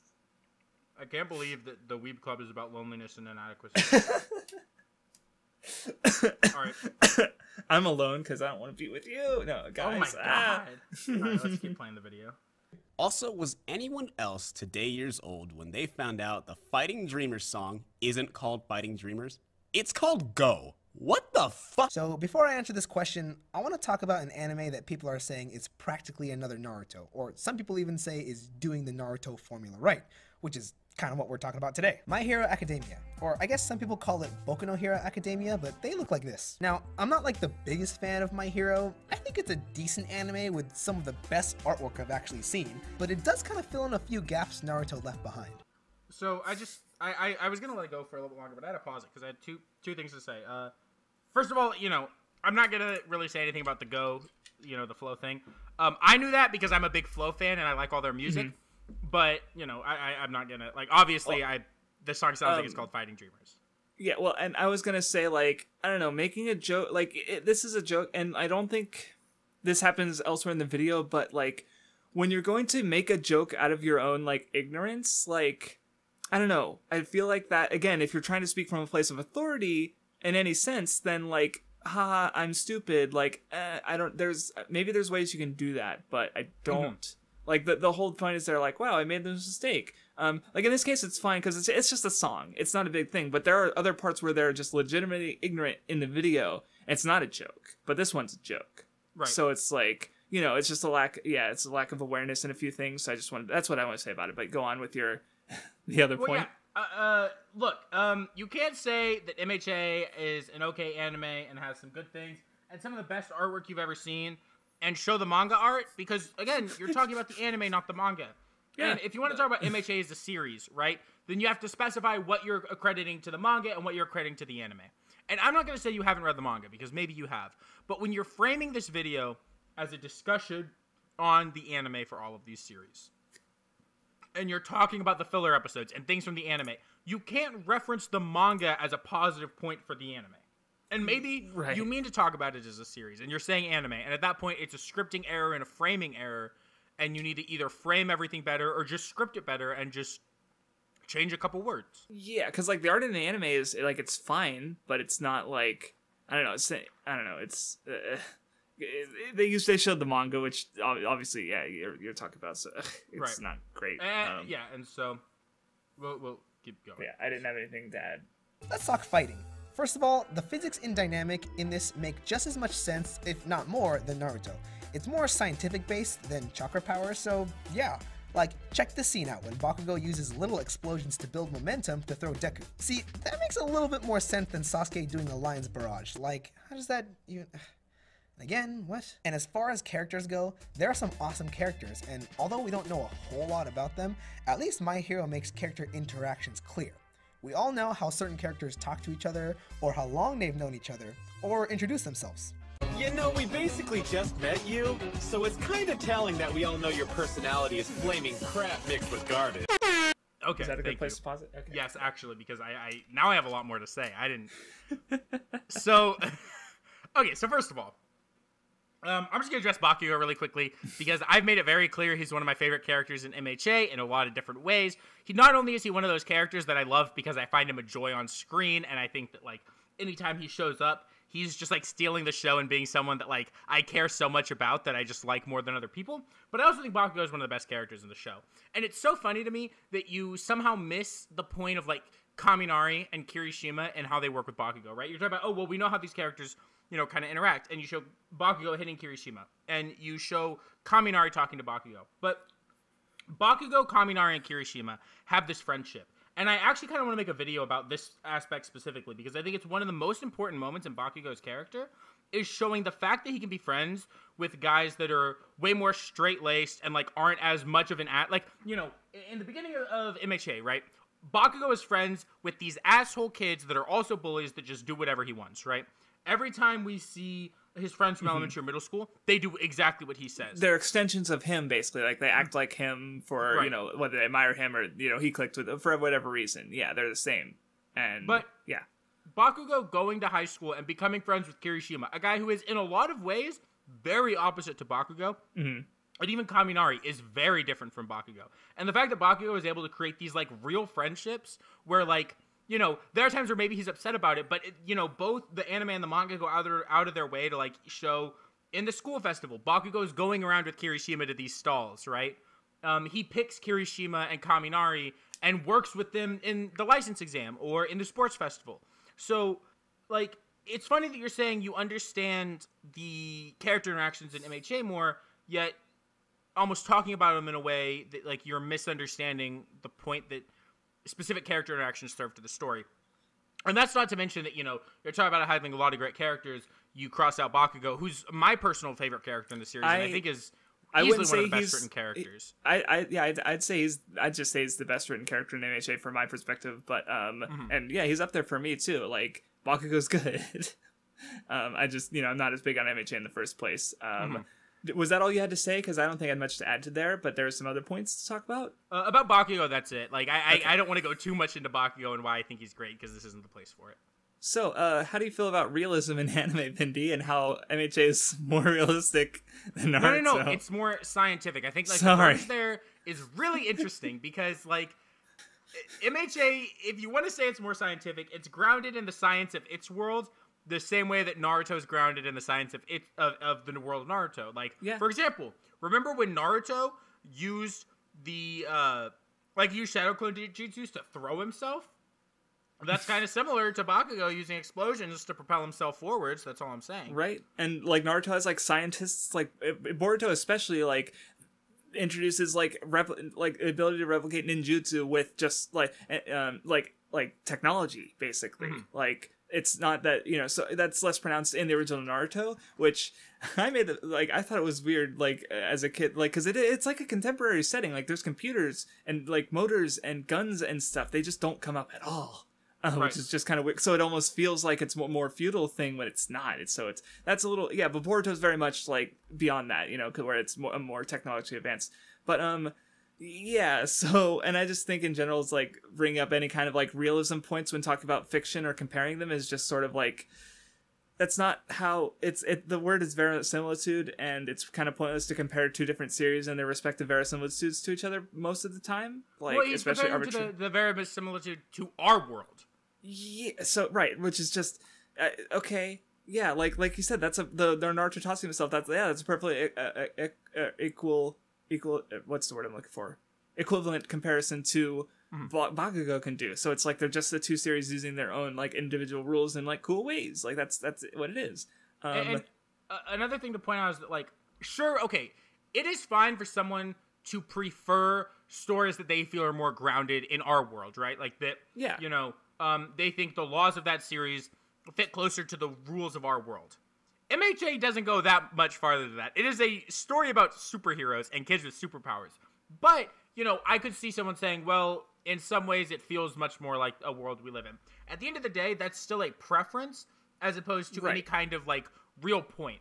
And you're not framing this as like, oh, well, I prefer this, so I like this at MHA more, but you're free to make your own choice, which is, I think, how you have to frame these kind of preference things in videos. He's saying, well, MHA is this. And already what you're saying kind of isn't true, so... Yeah, and I think it's just, like, a really, really bad point. Definitely, like, I'm not going to say this is what they're saying, but they're risking, like, saying, oh, it's science-based, so it's better than Naruto's, like, chakra-based, which is kind of, yeah, it's like, you know, spiritualism is kind of, you know, a big thing in, like, those kind of Eastern countries with, the, you know, their, like, Buddha's ki, the concept, like, chakra, and, of course, chakra, like, these are, you know, things you can attach to some of the religions, like, right, there's a reason you can tie something like that to literally all the big three manga. Right, and a lot of like you see a lot of those kind of aspects in just a lot of even just like so just kind of like dismissing and saying like, oh, it's not as good because it's not as realistic is just like you're looking at this other culture and not trying to like recognize and understand that culture, which I don't think is, especially Naruto, which I think part of the reason it's popular, even anime in general, is because it's foreign. And Naruto specifically has all this like reliance on Japanese folklore, like the nine-tailed fox, and its myths and legends, and that foreignness adds to its appeal. I think that's part of the reason it became so appealing to the Westerners, not just like in Japan. It's obviously just this story that also relies on their culture and sort of so you could say celebrates it in a way, but so it's like. Yeah, it has that aspect to it too, and like, well, but the science is better. Like that's. Well, I think that's actually, that brings up a really interesting parallel with MHA that I really like, where I think MHA is very popular here, and maybe for like a reverse of the Naruto thing, which is even if it's set in Japan, Horikoshi is a huge Westaboo, so even though he takes these tropes and these things from Western Eastern comics, storytelling.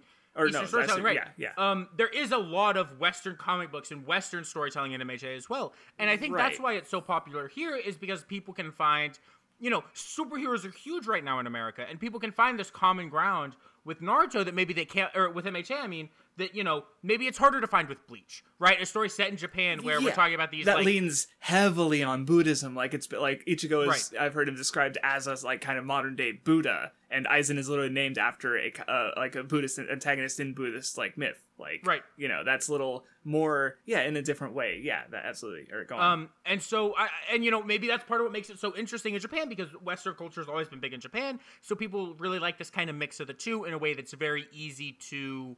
I think it's interesting because MHA, you could say, is, like it has a lot of Eastern storytelling that maybe people like, but it's easy to digest as an American because there are a lot of Western influences. And I think the same can be said in like a weird reverse way for Japan, where it has a lot of these Western influences and things that people might like from Western stories, but has a lot of these Eastern tropes and is set in Japan, so it's easily digestible. Right, so for them. They connect to like the school aspect and the fact that it's just in Japanese, but they also see the foreignness of the heroes and how it feels very like those Marvel movies that are like closer to that than it would like Kamen Rider or something like that, which are their superheroes, the Tokusatsu ones, but and so one last point I want to discuss, because there was just some expressed confusion about like Sasuke being able to copy the Lion Barrage. Didn't Naruto do a better version?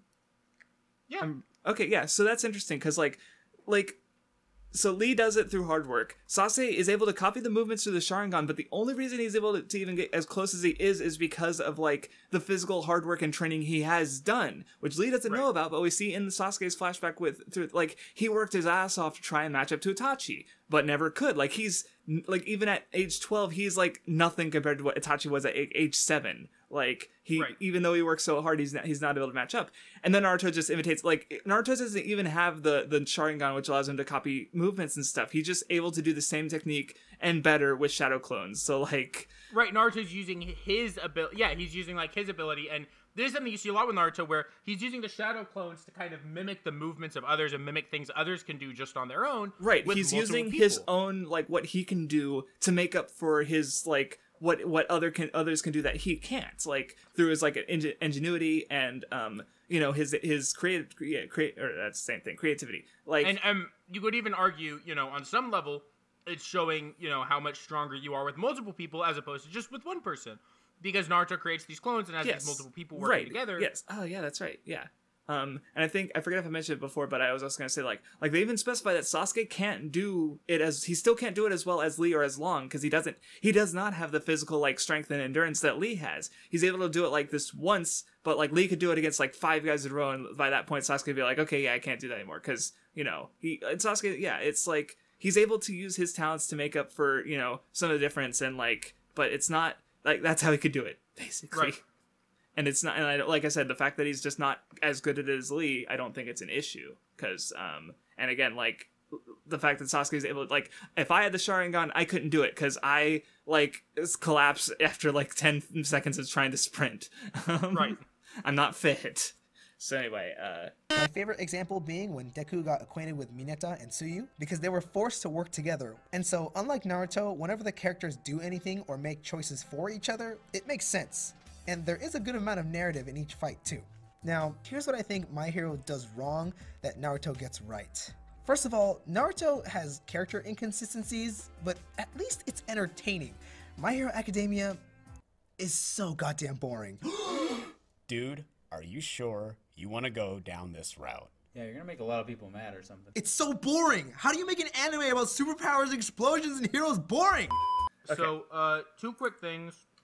And I'll probably condense both points in, but first of all, Naruto has narrative happening in every fight as well. Like we mentioned earlier, you could look at every fight in Naruto and identify the ideological conflict going on, what Kishimoto's saying about that, and like how that fits into the larger narrative of the story. You know, and I think that's going on with MHA as well. Maybe not every fight in MHA because of, you know, specifically the sports festival. The tournament arc there, some of the fights don't have narratives, right? Like they might start to build narratives. Like, for example, the fight between Momo and Tokoyami, so big boobs and edgy bird boy Craftsdwarf, is setting up for Momo's character arc where she feels inadequate and she feels like she's not able to do anything as a hero, but that's not, you know, that much of a story being told because that fight ends super quickly. Another fight that I think really exists as more of a joke than anything is Kirishima versus Tetsu, which is hardening like as a rock versus hardening as a steel man, Craftsdwarf. Where, you know, the fight's kind of treated as a joke. It's like, haha, there are these two people with similar powers. They fight to a draw, then they arm wrestle. That, I think it's unfair to levy almost like that positive at Naruto, and like that is a negative, or that is a positive for MHA and a negative towards Naruto, because you're throwing Naruto under the bus while missing that it does the same thing. Right. So there was also like a single still image there of a character inconsistency for Naruto involving an anime original character. So, like, some filler character who Naruto is like, oh, this was my first friend. Oh, but no, Sasuke is my first friend. This doesn't make any sense because Kishimoto didn't write it. This is an anime original issue that, like, yeah, inconsistencies happen with fillers. Like, yeah, it's just a thing. You just kind of have to accept it and read the manga because the manga is going to be better. I think there was something else I wanted to say. Well, I would just say, I don't think any of the characters in the manga, like, you know, because I think, like, there is some insinuation going on here that Sasuke is one of the inconsistent characters. There's no way that, like Sasuke is not an inconsistent character, well, right? Yeah, it's like, well, even when you say inconsistent, like, my first thought is, like, okay, yeah, but characters change. So, like, if a character acts differently, shouldn't you, like, look and ask yourself why they're acting differently? Like, it's not, which is, you know, isn't really the same as a character inconsistency. That's just me being, like, what's the word? Like, pedantic. But it's like, you know, again, we've sort of established that, you know, there's not a whole lot of understanding, especially of Naruto, going on in this video, which, so when, you know, if I say there's a character inconsistency in Naruto, like, I feel like one of us, either of us, really, like, we've said enough about Naruto, or, yeah, like, we get Naruto. So if we're gonna, like, complain about something, then I feel like we would have more, like, credibility, where this video has not really built up that credibility to, like, you know, just to back up, like, when they make these blatant statements and don't really explain themselves, or in this case,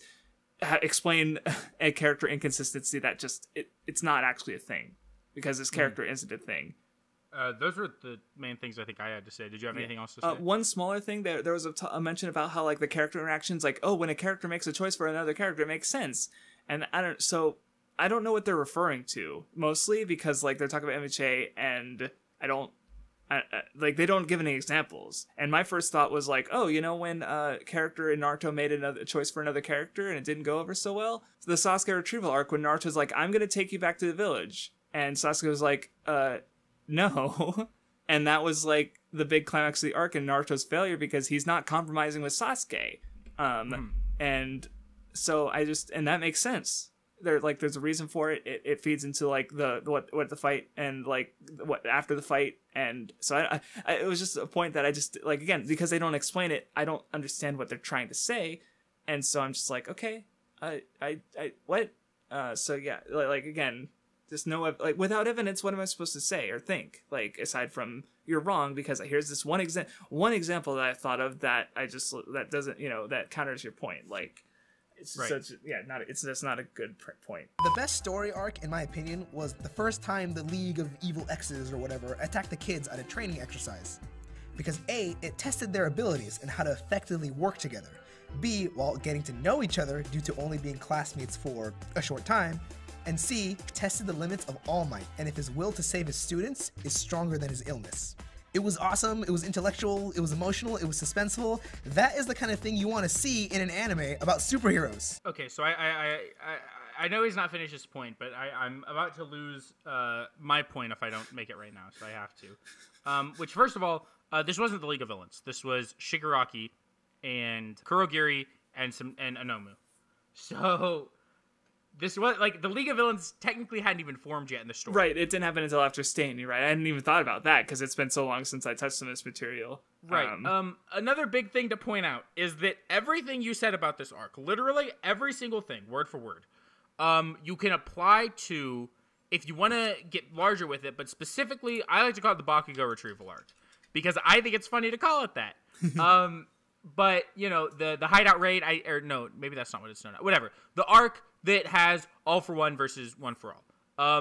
And then if you want to take it farther, you can go to the forest training camp, and those two arcs very much go together. They lead one right into another. Everything you said there, especially All Might's will to fight to save his students or people at large, very much applies to that arc.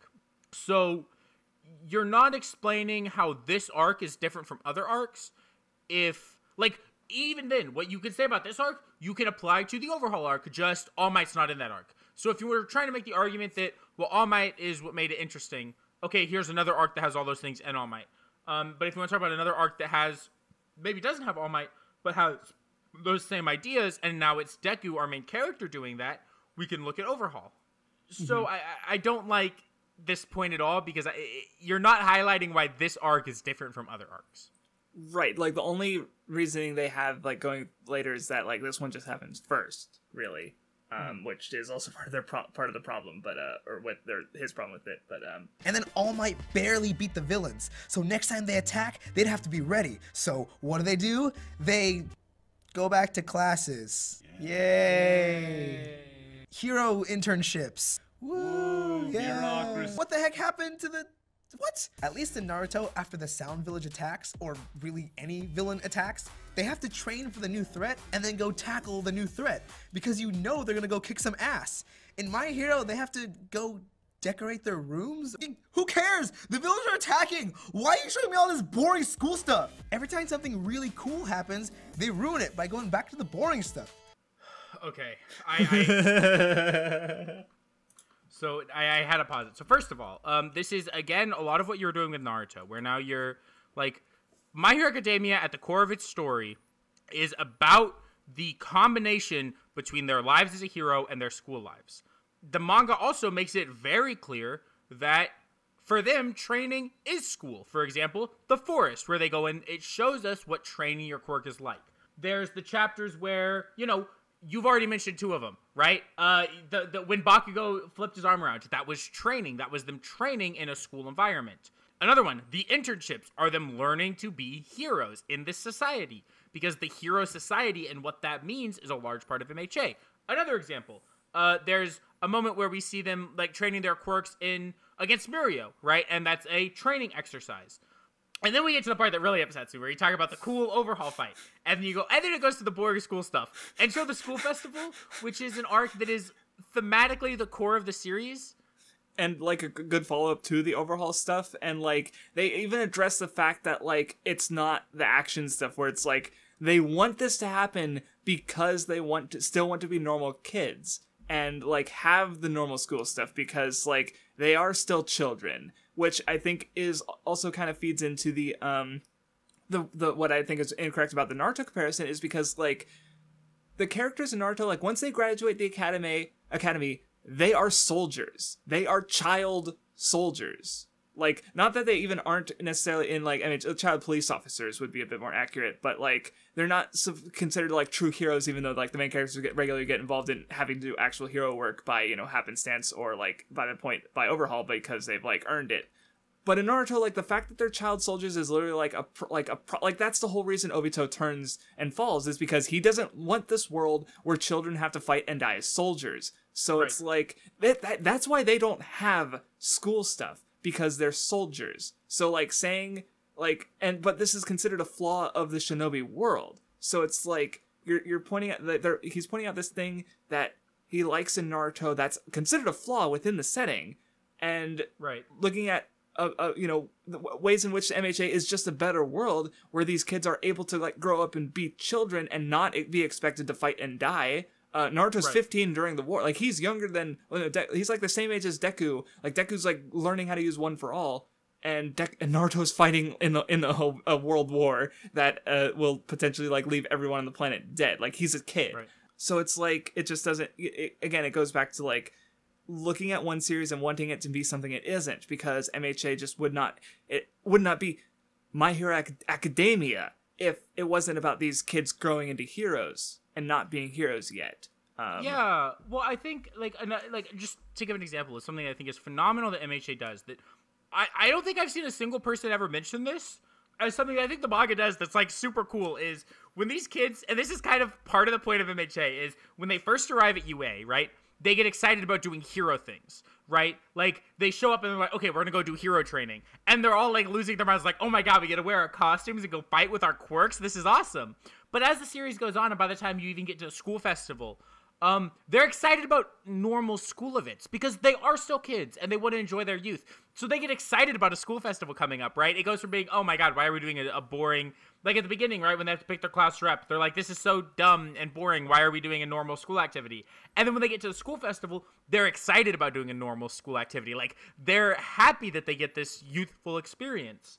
And you see this change in the class, and I think that's super cool, because now we see them slowly start to want that youth, that being like, they're not completely ready to be heroes yet.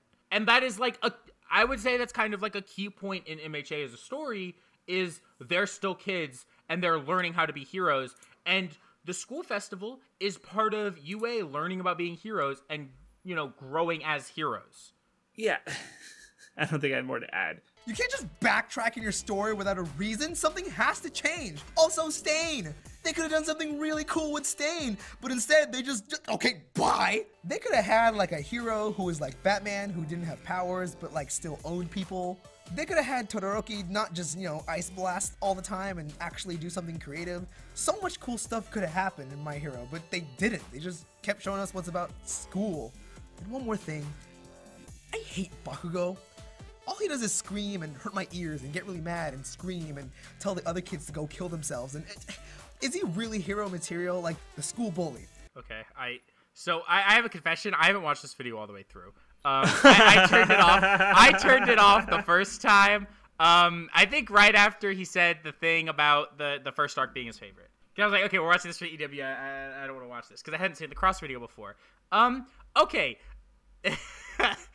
Bakugo not being hero material is the entire point of his character. There's a reason he fails the license exam. He is screaming at people and isn't being a good hero. That's why he has to go to remedial classes and learn what being a hero is. Because his idea of what a hero is flawed. And My Hero Academia makes it very clear that that's what's going on with his character. So when you say that all he's doing, and I know you've seen the overhaul arc of the school festival, so you've seen all the way through all this because you've showed them in this video. So when you say that, like, oh, well, Bakugo just screams, is he really hero material? Did you miss the part where he didn't get his hero license because he wasn't hero material? And then he did when he stopped screaming and helped the children. Right, like that makes me so like irrationally angry. It's kind of insane. Like it's just such a fundamental misunderstanding of Bakugo and what the point he serves to the story. And like, it's fine if you don't like that he screams and is an asshole. I get that, right? Like, you know, but to just dismiss him as like, is he really hero material? That's the entire fucking point of his character. That is what Bakugo serves to the story, is to show that he is not hero material, and Deku is more of a hero than he is. Also, like, I hate the argument that My Hero Academia should have a quirkless hero running around doing cool shit, because the whole point of MHA is that Deku couldn't have been a hero without a quirk, but he was still doing hero things anyways. That's why he was fit to be the successor of All Might. Sure, Vigilantes has that. People say all the time, oh, well, just read my I don't think these guys know about Vigilantes. That's what I was going to point out. Like, that's not fair to throw in MHA because that's not the point. Like, yeah, All no, Might it's more of the like, I wish this story wasn't this story, and more like what my imagination would be. If you have if you had all these great ideas, make something of your own instead of talking about other people's stories and why they aren't living up to what you want it to be. If you're so creative, be creative. There's even just a fan fiction. Make something you can be proud of. Like, you don't, like, there are ways to talk about stories you don't like, but this ain't it. Right, well, like, and then, it's just, it's so, like, All Might literally tells Deku in the first chapter, or the first episode, if you don't have your quirks, you will die. Like, if you don't have a quirk and you try to be a hero, you cannot exist in this society. The story isn't about Deku learning to overcome that. The story is about Deku learning to be a hero in the society and ultimately change the society. But he needs a quirk to do that, right? He needs to become part of the society, and that's what we're seeing is because the society has these views on quirks that, like, I mean, spoiler, I'll just allude to it. Like, the Liberation Army kind of disagrees with the aspects, like this aspects of this society. So like, you know, like Deku needing a quirk is like, it's like that's like an aspect of this conflict that you can't just ignore. Another example that I want to bring up of, again, not appreciating the story for what it is Stain. We're talking about how cool Stain is and how much you want to see from him. The purpose that Stain serves to this story is someone who becomes a martyr for this movement, right? Stain isn't supposed to be this massive villain that we see come back again and again and do things. Stain is a crazy person who is spouting his ideals, but his ideals touched a few other crazy people, and he becomes this martyr that they rally behind to become the League of Villains and to become these large villain organizations. So, like, you can't just say, oh, well, Stain should have done something, when the point of his character is that he got arrested. Yeah, and that's also kind of feeds into something I forgot to bring up earlier, where he's talking about, like, oh, the best arc was the Shigaraki incursion into the school, which, like, yeah, and you're pointing out, like, yeah, this doesn't do things that the later arcs don't have. Like, it's kind of weird to, like, to focus in on the, like, and Stain, where, like, what's good about these things isn't even, like, them happening, it's what they allow for the story going forward. Like, Shigaraki's attack into the school, like, fundamentally changes the story going forward. Stain enables the creation of the League of Villains, who continue being this, like, recurring threat. And, like, all of these things are hitting the climax in the manga right now, and it's, like, it's hard for me to understand why someone could say, like, these are the best parts of the series when I think the series has done so much more than that. Right. That, like, it's just weird to me. Like, yeah, if that is your favorite part, like, sure, but it's like, again, and yeah, it's not really being well explained, especially because, like, yeah, part of it is just like, I want the story to be different than it is, which isn't fair to the story. Right, well, even if you want to start talking about, like, okay, let's talk about All Might for a second, just how he fits into this really quickly, and then I have one more point to make about this before, because I know I'm pretty sure you want to talk about that image, the world-building one. What All Might serves to the story is the symbol of peace, and specifically what that means for hero society and for a society with heroes in it. And I think that My Hero Academia makes that painfully obvious, and how Endeavor goes to replace that, but not in the same way. So I don't understand, like, how people seem to misunderstand, like, the whole point of the society aspect of MHA, and how that is one of the largest, ideas being spouted in it. And then another thing is just, like, you're talking about Todoroki and the ice, and how, oh, well, he should do things cooler than just ice powers. The entire point of his character is that he doesn't want to use his flames because he hasn't forgiven his father, so he doesn't want to use his father's flames, and instead he uses his mother's ice because he sees his mom as the only one of his parents that he really sees as, like, their kid. He doesn't want to be Endeavor's kid. He doesn't want to use Endeavor's flames. He sees himself as his mom's son. He wants to use his mom's ice. That is the entire point of his character. That's the point of the fight at the sports festival. And that's why he still, even after that, wasn't using the fire. Because, right, yeah, it's just kind of like it. How did he miss the point so hard? So, and then, yeah, the world building image. Like, I just wanted to say, like, I think the world building is integrated into, like, MHA's story just fine. Honestly, like, I think world building is kind of overspoken about in the first place. And this is coming from a One Piece stand, right? So he's saying absolutely. The right thing. Right, like, I'm planning a video on Beastars and the world building. I probably need to reread it, honestly. But, like, yeah, world building is cool. I think MHA's world building is fine. Like, the only way you can, like, poorly integrate world building is if you just, like, spend a lot of information dumps on some things that don't matter. And I think in MHA, like, what we get from the world building is like the hero society and the quirks, and like how the quirks influence the people who have them, like, and how that is like, and I think that's pretty well explored through its characters, which isn't just in like the action arcs. So it's like, I think it's fine. Like, I think it's weird to say like, oh, the world building is not integrated well in the story, but I think like it's perfectly well integrated into the story. So I don't understand. And again, this is another point that's just being brought up and spouted as fact without any sort of backing evidence or reasoning to why. Really. Like, if you feel like, and this is something people say all the time, is like, well, I don't have time in my video to get into that. Then make a longer video. YouTube doesn't have limits on how long you can make. And sure, it might take you more time to get your video out, and it might be more work on you. But I think ideally, like, making a video that addresses the points you bring up is better than bringing up points that don't really mean anything and have no evidence supporting them. This video, like, it does kind of feel like it's like multiple ideas sort of crammed together. Like, it could have just been on the rival characters.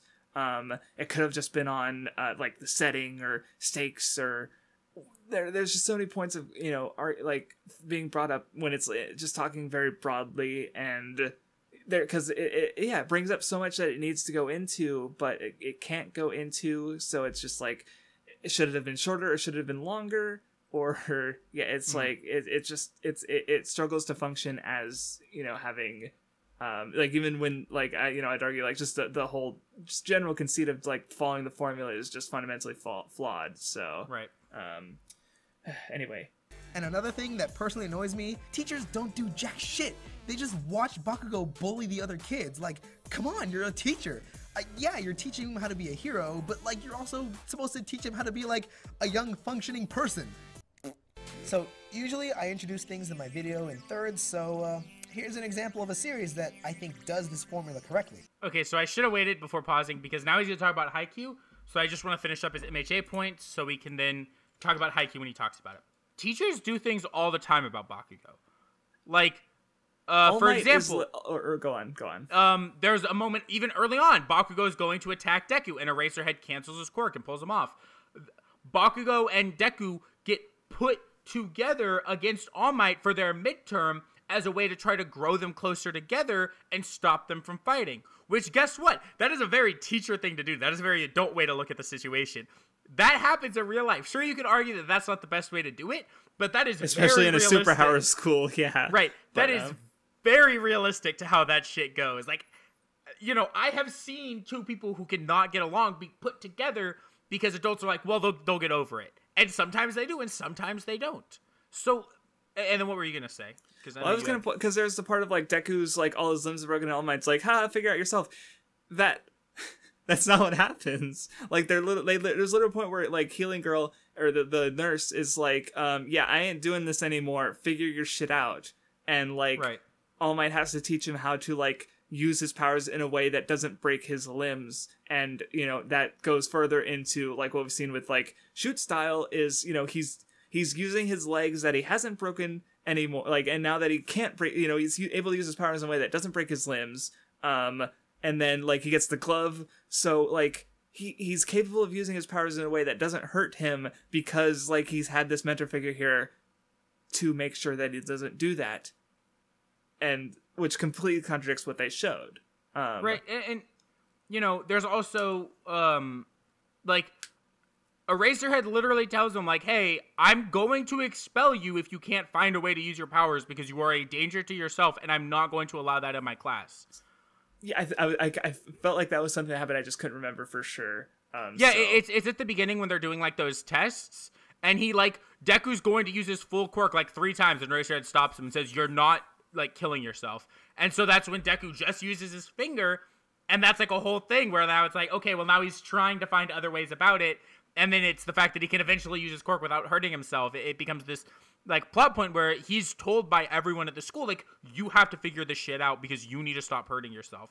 And then if you even want to talk more about Bakugo and Deku's relationship, the fact that when they got to the point where they were having a fight at the school, right? Like they were fighting at school past school hours, the teachers stepped in, they grounded the entire class to like point heavily at Bakugo and Deku and say, stop doing this. And then All Might took this very active role in their relationship. And now at this point we're at in the manga and even in the anime, he doesn't have conversations with just Deku about things. He brings Bakugo in as well so that Bakugo doesn't feel left out and it can further everyone's relationship and grow Bakugo and Deku closer together.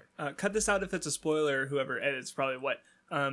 Bakugo knows about Deku having all for one or one for all at this point in the anime? I'm pretty sure because that's after their fight, which is after the license gotcha. exam. Right. So it's like, yeah, they're closer now, and the teachers are directly involved in.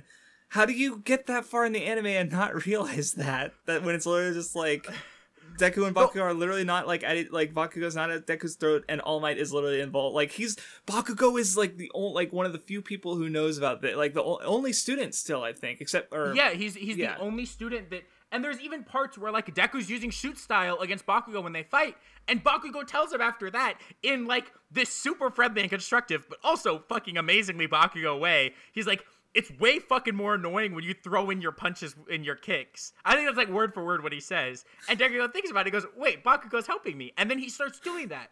So, like, the teachers and everyone have stepped in to grow this relationship and repair this broken friendship. So I don't understand how you can say that they're doing nothing when they actively take a massive role in growing Bakugo up to be a great hero. Yeah, it's not a point that makes sense. So anyway, Haikyuu time. We can keep watching. So I'll flat out say it.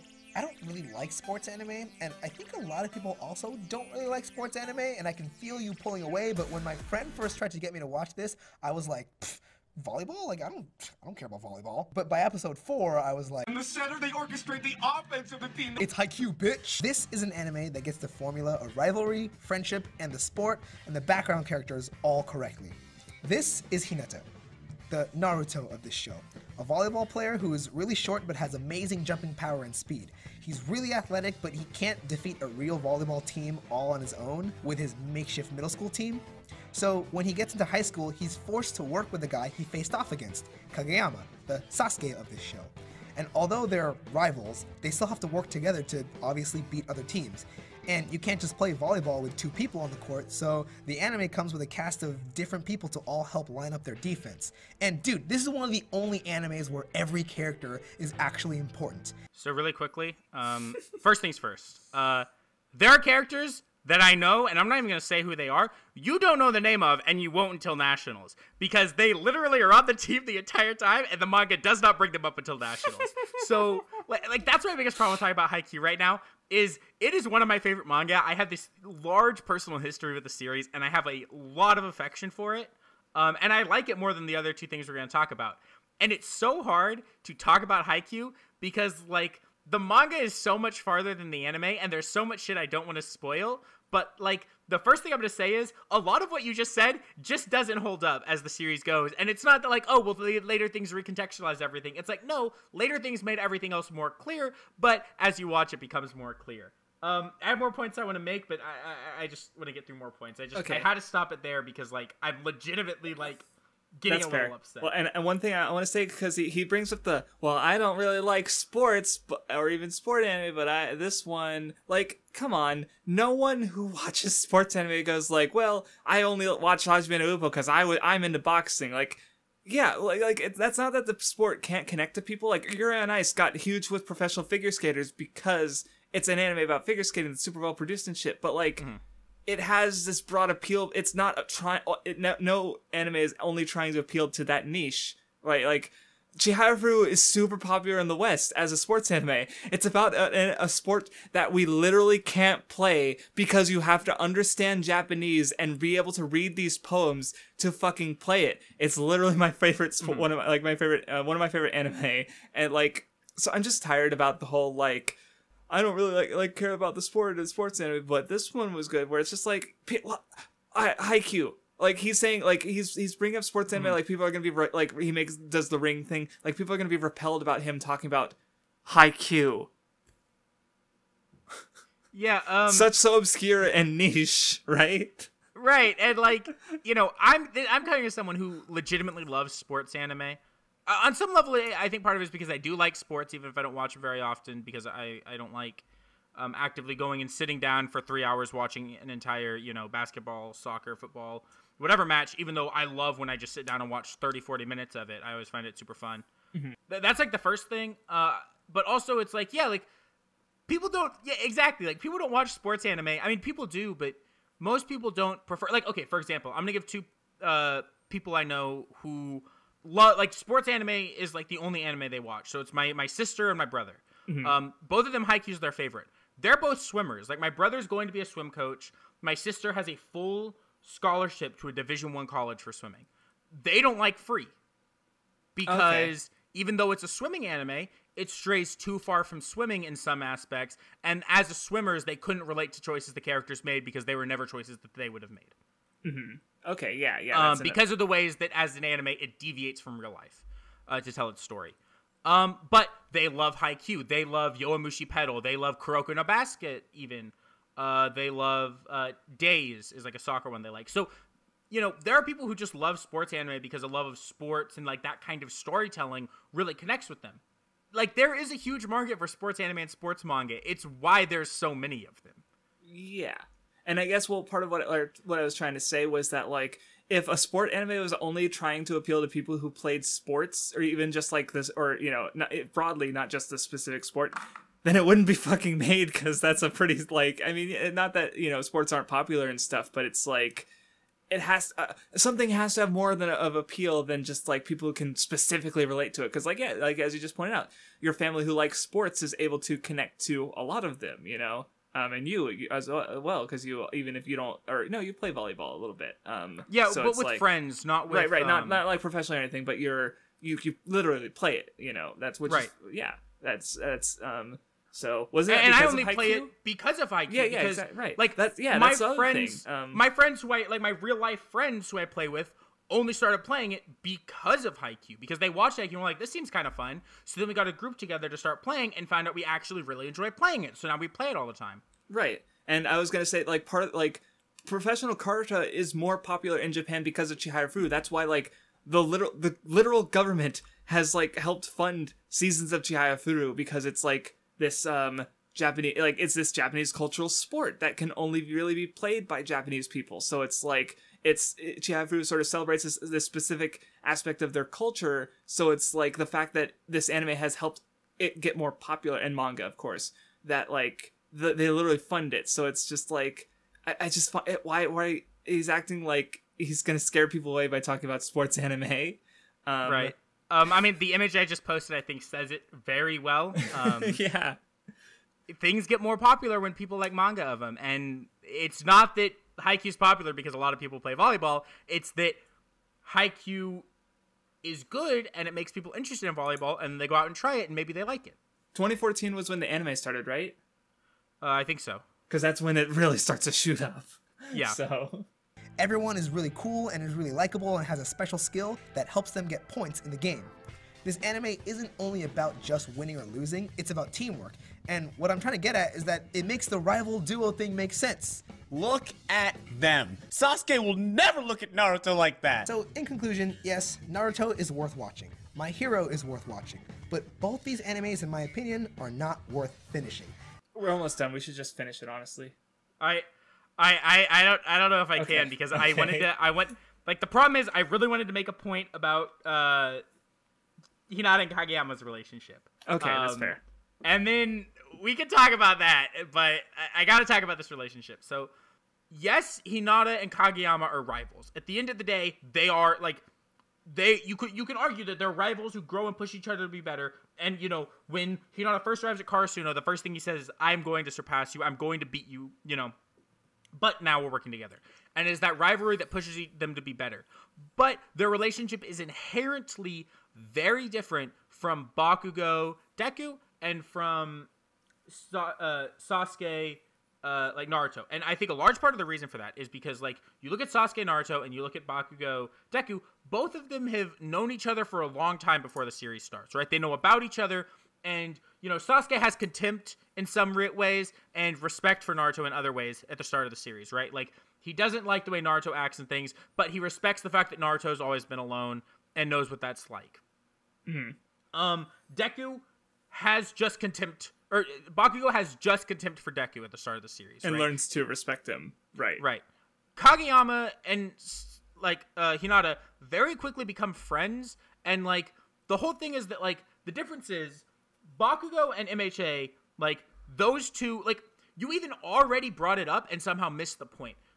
Like Naruto and Sasuke don't have to work together to beat Pain, right? They don't have to work together to beat Gaara. To even get a point in a match, which is literally the point of Haikyuu, Hinata and Kageyama have to work together because Kageyama has to set the ball to Naruto to Hinata. I'm sorry. Haikyuu Naruto, right? Like that is like the entire point of like one of the first things in the series is that Hinata has to earn Kageyama's respect enough to get the sets. So from the time they start playing volleyball, Kageyama has mainly respect for Hinata.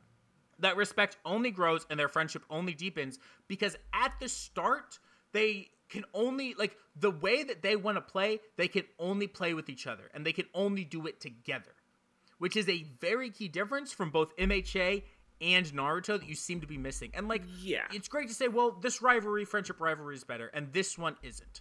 But that's, like, a terrible analysis of all three series because their relationships are going for very different things and are saying very different things. Like about they're so different. Rivalry. Is that like if you're gonna say like you won like this one over the others, then it's gonna be mostly personal preference. Like because like I can't even think of any issue. Like obviously I haven't touched nearly as much of Haikyuu. Like I watched some of it like the first 2 seasons like a few years ago. But like so I can't talk as much about it. But like I think that like all of them are fine and interesting in their own ways. Like yeah, my personal preference is probably Naruto Sasuke because like, or it's like it's weird because I do like Hunter x Hunter more, but I think like for me Naruto Sasuke is so much of my appeal to Naruto. Where Hunter x Hunter, it's like yeah, Gonna Kill is my favorite thing, but I enjoy a lot of other things too. I guess is my thing. So like, but yeah, I'm not gonna like dismiss others in to prop up one of them because like I said, I think they're all good. Why would someone start an anime if they didn't intend to finish it?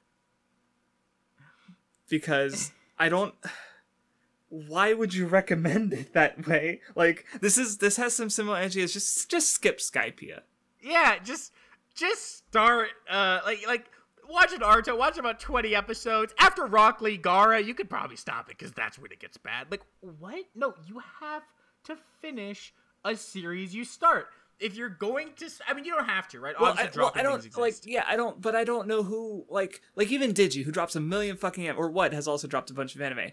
Neither of them start an anime expecting to drop it. They hope to like it, to find something they want to watch. You know, right, on some level.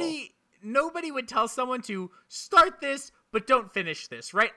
Maybe the way you want to phrase it is like maybe start skip Naruto. Yeah, and if you feel like you're not into it and you're not enjoying the story, then you know. But at least you gave it a shot. Not start Naruto, but you shouldn't finish Naruto. I want everyone watching this to watch Naruto through the end of the tuning exams. Especially when I think we all would agree Naruto's ending is what ties the whole thing together and really makes it all a worthwhile Yeah, I think we've talked about how, like, like, and in fact, most people who, like, have read Naruto and, like, looked at it seriously like, everyone likes part 2 better, even though the general consensus is that part 1 is better, but, The last 10 chapters of Naruto is one of, like, the best endings to a long story like that I think I might have ever seen. MHA isn't complete, but, I mean, I think we can all agree that, like, the ending stuff to the most recent season of the anime is the best stuff in the series up to this point. So yeah, I'd say the overhaul and School Festival is probably the best stuff, yeah. Yeah, up to that point for sure.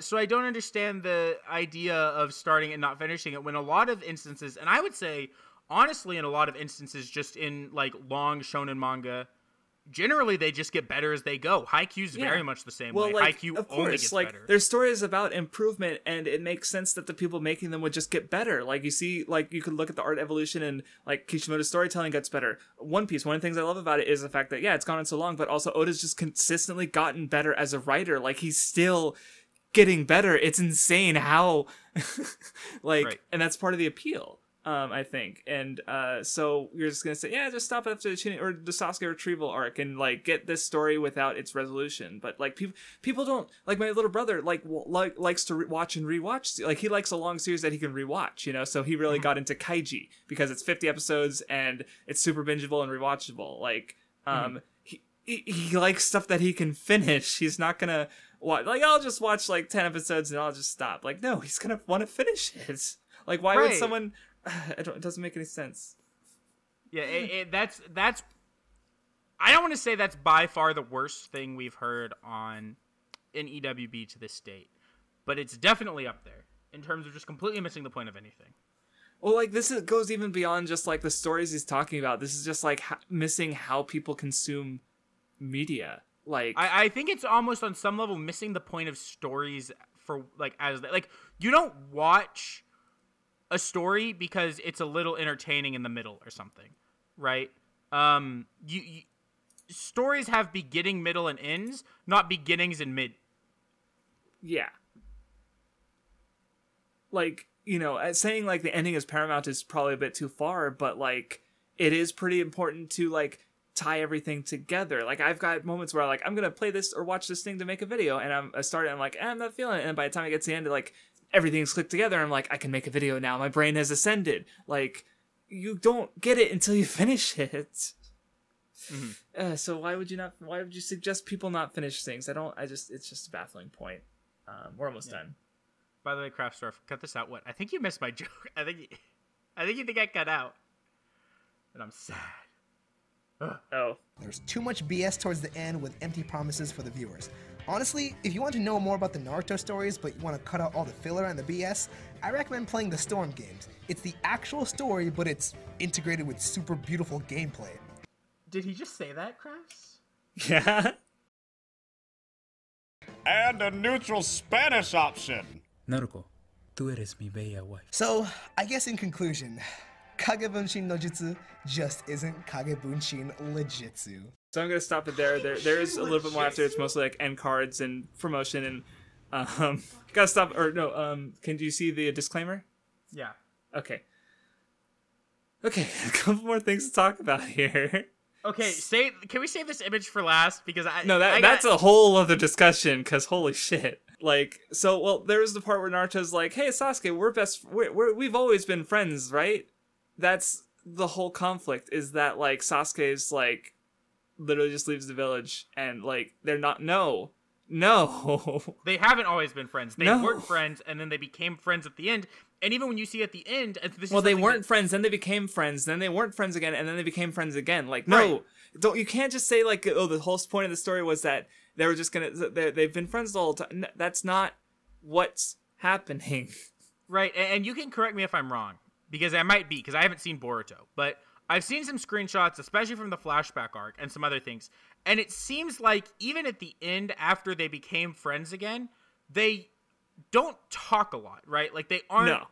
Well, Sasuke has been exiled from the village that Naruto's stuck in doing paperwork at, basically. Right. So... And like, even though they both have this large mutual respect for each other, and, like, they do care about each other, they aren't friends in the same way that, like, Hinata and Kageyama are, where once, you know, you can envision a world with Haikyuu where once that ends, Hinata and Kageyama, actually, no, I don't even have to say you can envision. I can say with 100% certainty, with the way certain things in this manga have played out, that once Haikyuu is over, everyone on Karasuno will stay in touch for the rest of their lives. Right? Mm-hmm. That is, like, kind of a key part of Haikyuu, actually. Okay. And, you know, I would go as far as to say that My Hero Academia is very clearly going to a point where by the end of MHA, Deku and Bakugo will be best friends. They are not there yet, but we are seeing this steady increase in their relationship and this steady growing to them becoming better and better friends, right? Like, they're just almost now at the point where they could consider each other a friend, and it's through, like, growing past this, that's where MHA is going. So yeah, that's terrible in and of itself. And then there's you know what? It's the worst thing in the video. Like, that's a bold claim. I am completely confident in saying that if you don't want to watch the Naruto anime because of all the filler and because it gets weird at the end, you can play the Ninja Storm games. Like, there's a manga right there that is 70 volumes. Okay, which, sure, it's kind of long. But it's 70 volumes. There's no filler. And it's the real best way to experience the Naruto story, because no story is cut out. Right. Like, which is going to have it, like, I'll admit I haven't played the games, but if you're going to say, like, oh yeah, I understand Naruto, I played the Ninja Storm games, like, twice, I'm going to be like, you're not real. because like, especially if you've because like as a supplement maybe, but like if you haven't at least gone through the anime and or the manga, preferably just the manga, then I just don't like. And yeah, this video is more evident. Like another person who is Wooly from Super Best Friends is like, he's, you know, been doing Naruto videos lately and also being incredibly stupid and not understanding Naruto. So basically my point is that I have not met someone who says play the Ninja Storm games and also understands Naruto. These are mutually exclusive from each other.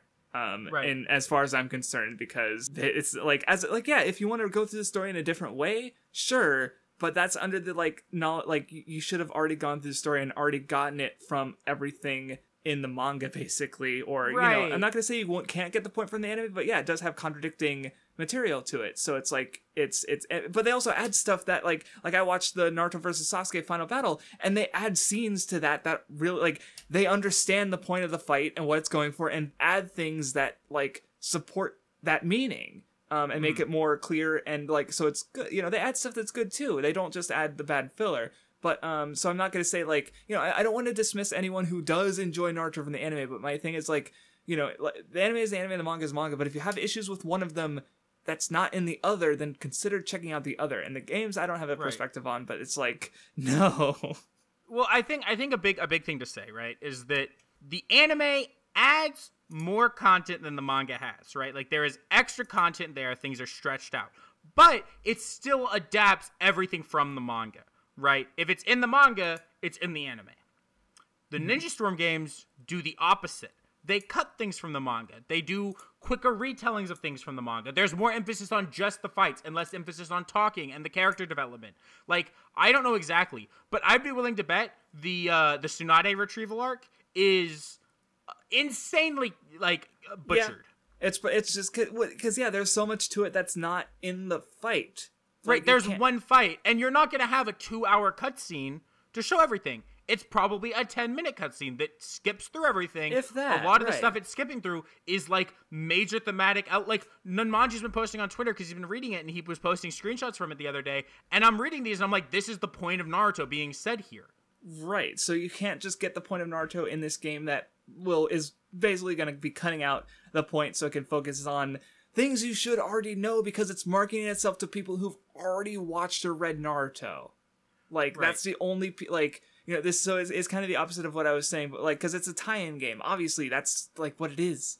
Right, you know, like the whole point is, you know, you can see these moments you liked maybe done in video game form with, you know, very crisp 3D CG, and maybe voice acting and music if you've only read it, but it's not there. It's not a replacement, it's a supplement, right? Which goes to any sort of like my MHA Vigilantes, like there's character cameo appearances and stuff that you wouldn't like recognize the intertextuality for if you haven't just read the manga. So it doesn't function as well as its own story if you haven't read the parent story. And so the Ninja Storm games are they're a supplement to a parent story that you have to have read or watched first. So you can't just say, just play the games when... Especially because, like, a lot of the games is just built on the fact that, like, okay, you know, maybe I watch Naruto. Because this happens to me all the fucking time. And this happens to a lot of people, and that's why anime games exist, right? We're all I'm reading Bleach right now, and I'm seeing fucking Renji be cool with Zabimaru. Or I think that's the name of his fucking... Yes, it is. Zanbaku too. Okay, and I'm like, oh my god, like, I want to be Renji. I want to use Zabimaru, right? So that's why these games exist, so you can play as these characters and, like, have that fan service. Right, but you have the attachment from the story. This game isn't going to give you that attachment. You're going to be like, why the fuck do I care about this guy? Right. It's why people like the what are they called? The Jump All-Stars games. Or the J-Stars games. Because it's like, you turn it on and you're like, oh my god, I could play as Goku with Chitoge as an ally? I'm losing my mind. Like, they're not there as, like, a supplement for any story. Right. It's just for the people who like the thing and recognize the thing and want to see that thing in a different context that's cool. Right. Or control it, right? Like you want to play as these characters because that's fun, right? People like video games. People like playing as characters they like. It's why people try to make compelling or cool or whatever kind of characters that you play as in a video game. And if that work's already done with you from an anime or manga you like, where you already are attached to these characters, now it's fun to play as them because the story doesn't have to do anything in and of itself of the game to attach you to these characters. It just has to give you that character and make you feel like you are that character. Like, I hadn't thought about how this point kind of undermines, like, the point of the games and how they're trying to sell themselves, right? Like, it's not even, like, respecting the games for their storytelling because it's not... Because, again, that storytelling leans so much on the other thing that it just doesn't... It's not... Yeah, it doesn't work. But, it's why people always say with like a Batman or a Spider-Man game, like it makes you feel like Spider-Man or feel like Batman because people already have these attachments to these superheroes. They just want to control them in a virtual world. So if you can make me feel like I am Spider-Man swinging around fighting bad guys, I already love Spider-Man. I'm excited to be him. Right. So, all right, want to talk about this disclaimer? I want you to say everything you have to say, and then I'll go.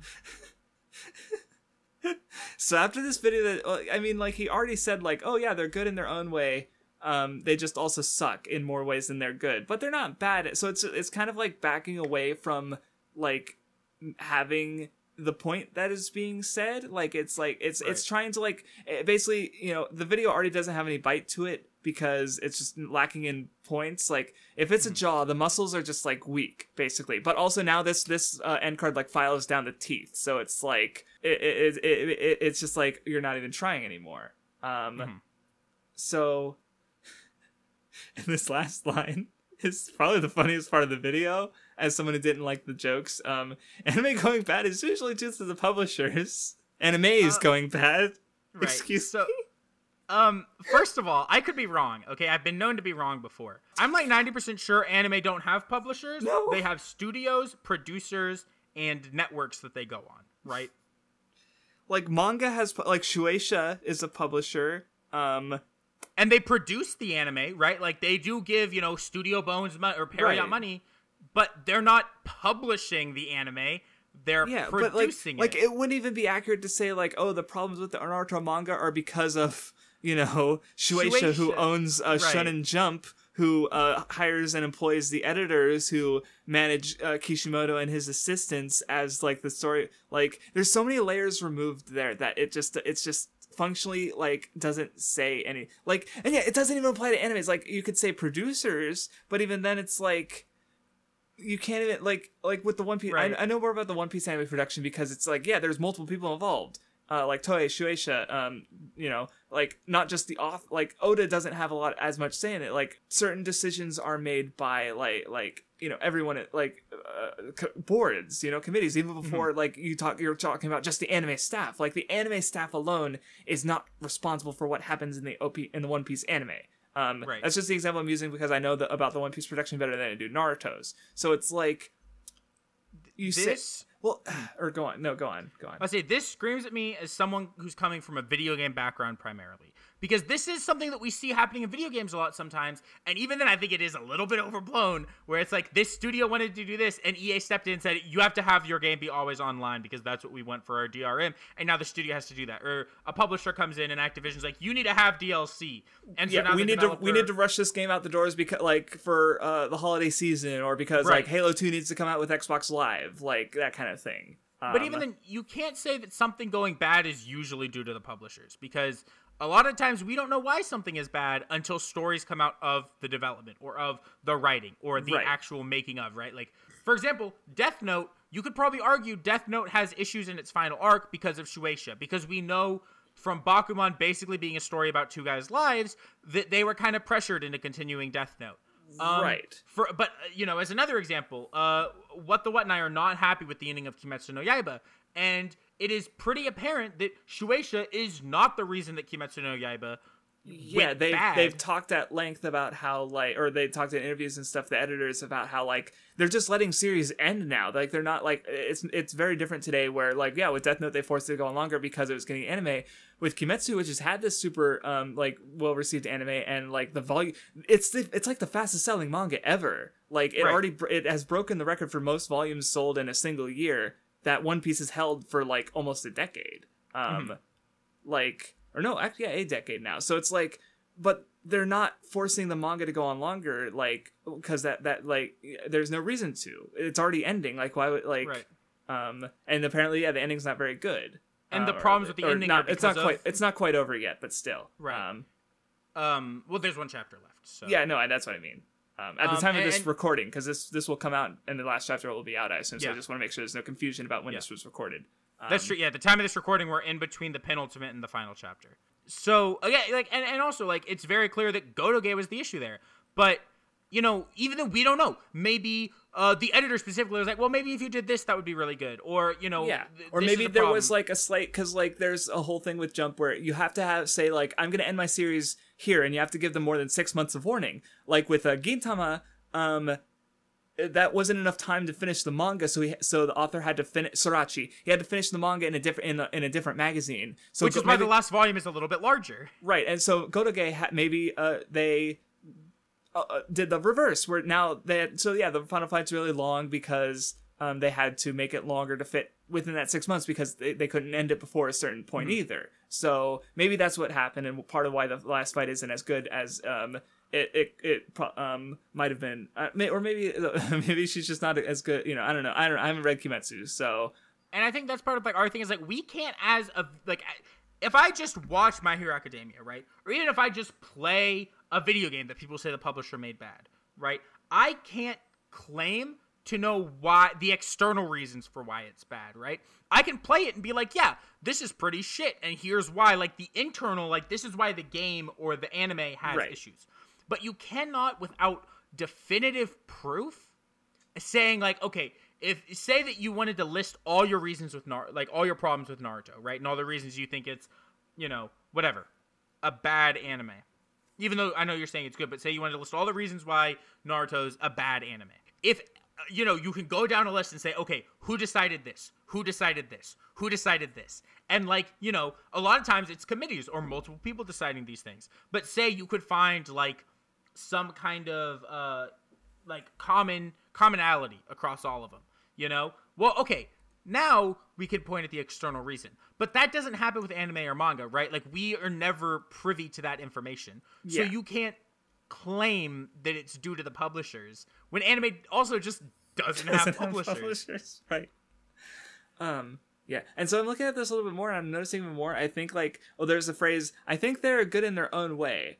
That's a nothing statement, because you could say everything is good in its own way and everything is bad in its own way if you're going to look at its own merits, which is not being done in this video. I was about to say, yeah, he didn't look at them in their own way in this video. He was consistently comparing them in ways that are very different and saying, well, this one's not like this one, so this one's a problem. Yeah. When they aren't trying to be the same thing.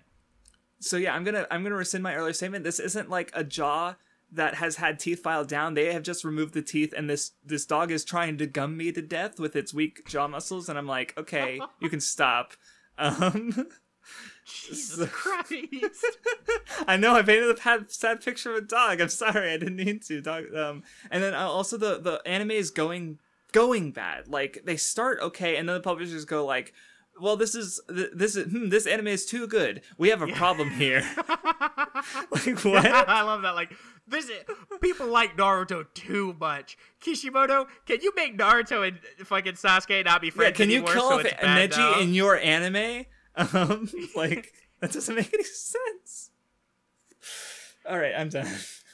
Yeah, I don't think I have much more to say. Maybe we got a little bit mean there, but yeah, that we've said about what we wanted to say. I think wasn't as long as I was fearing. Maybe because we spent 10-15 minutes shorter in the early parts because this is round 2. Yeah, we spent a good bit shorter because I think we were at like, he hadn't even gotten to MHA yet, and we were at like an hour. Yeah, it was quite a while. And we definitely condensed the points we wanted to make down quite a bit and stopped less. Yeah, which is why it ended up being shorter. But so you have nothing more to say about the video? No. All right. Thank you guys for watching this episode of the EWB. We hope you enjoyed.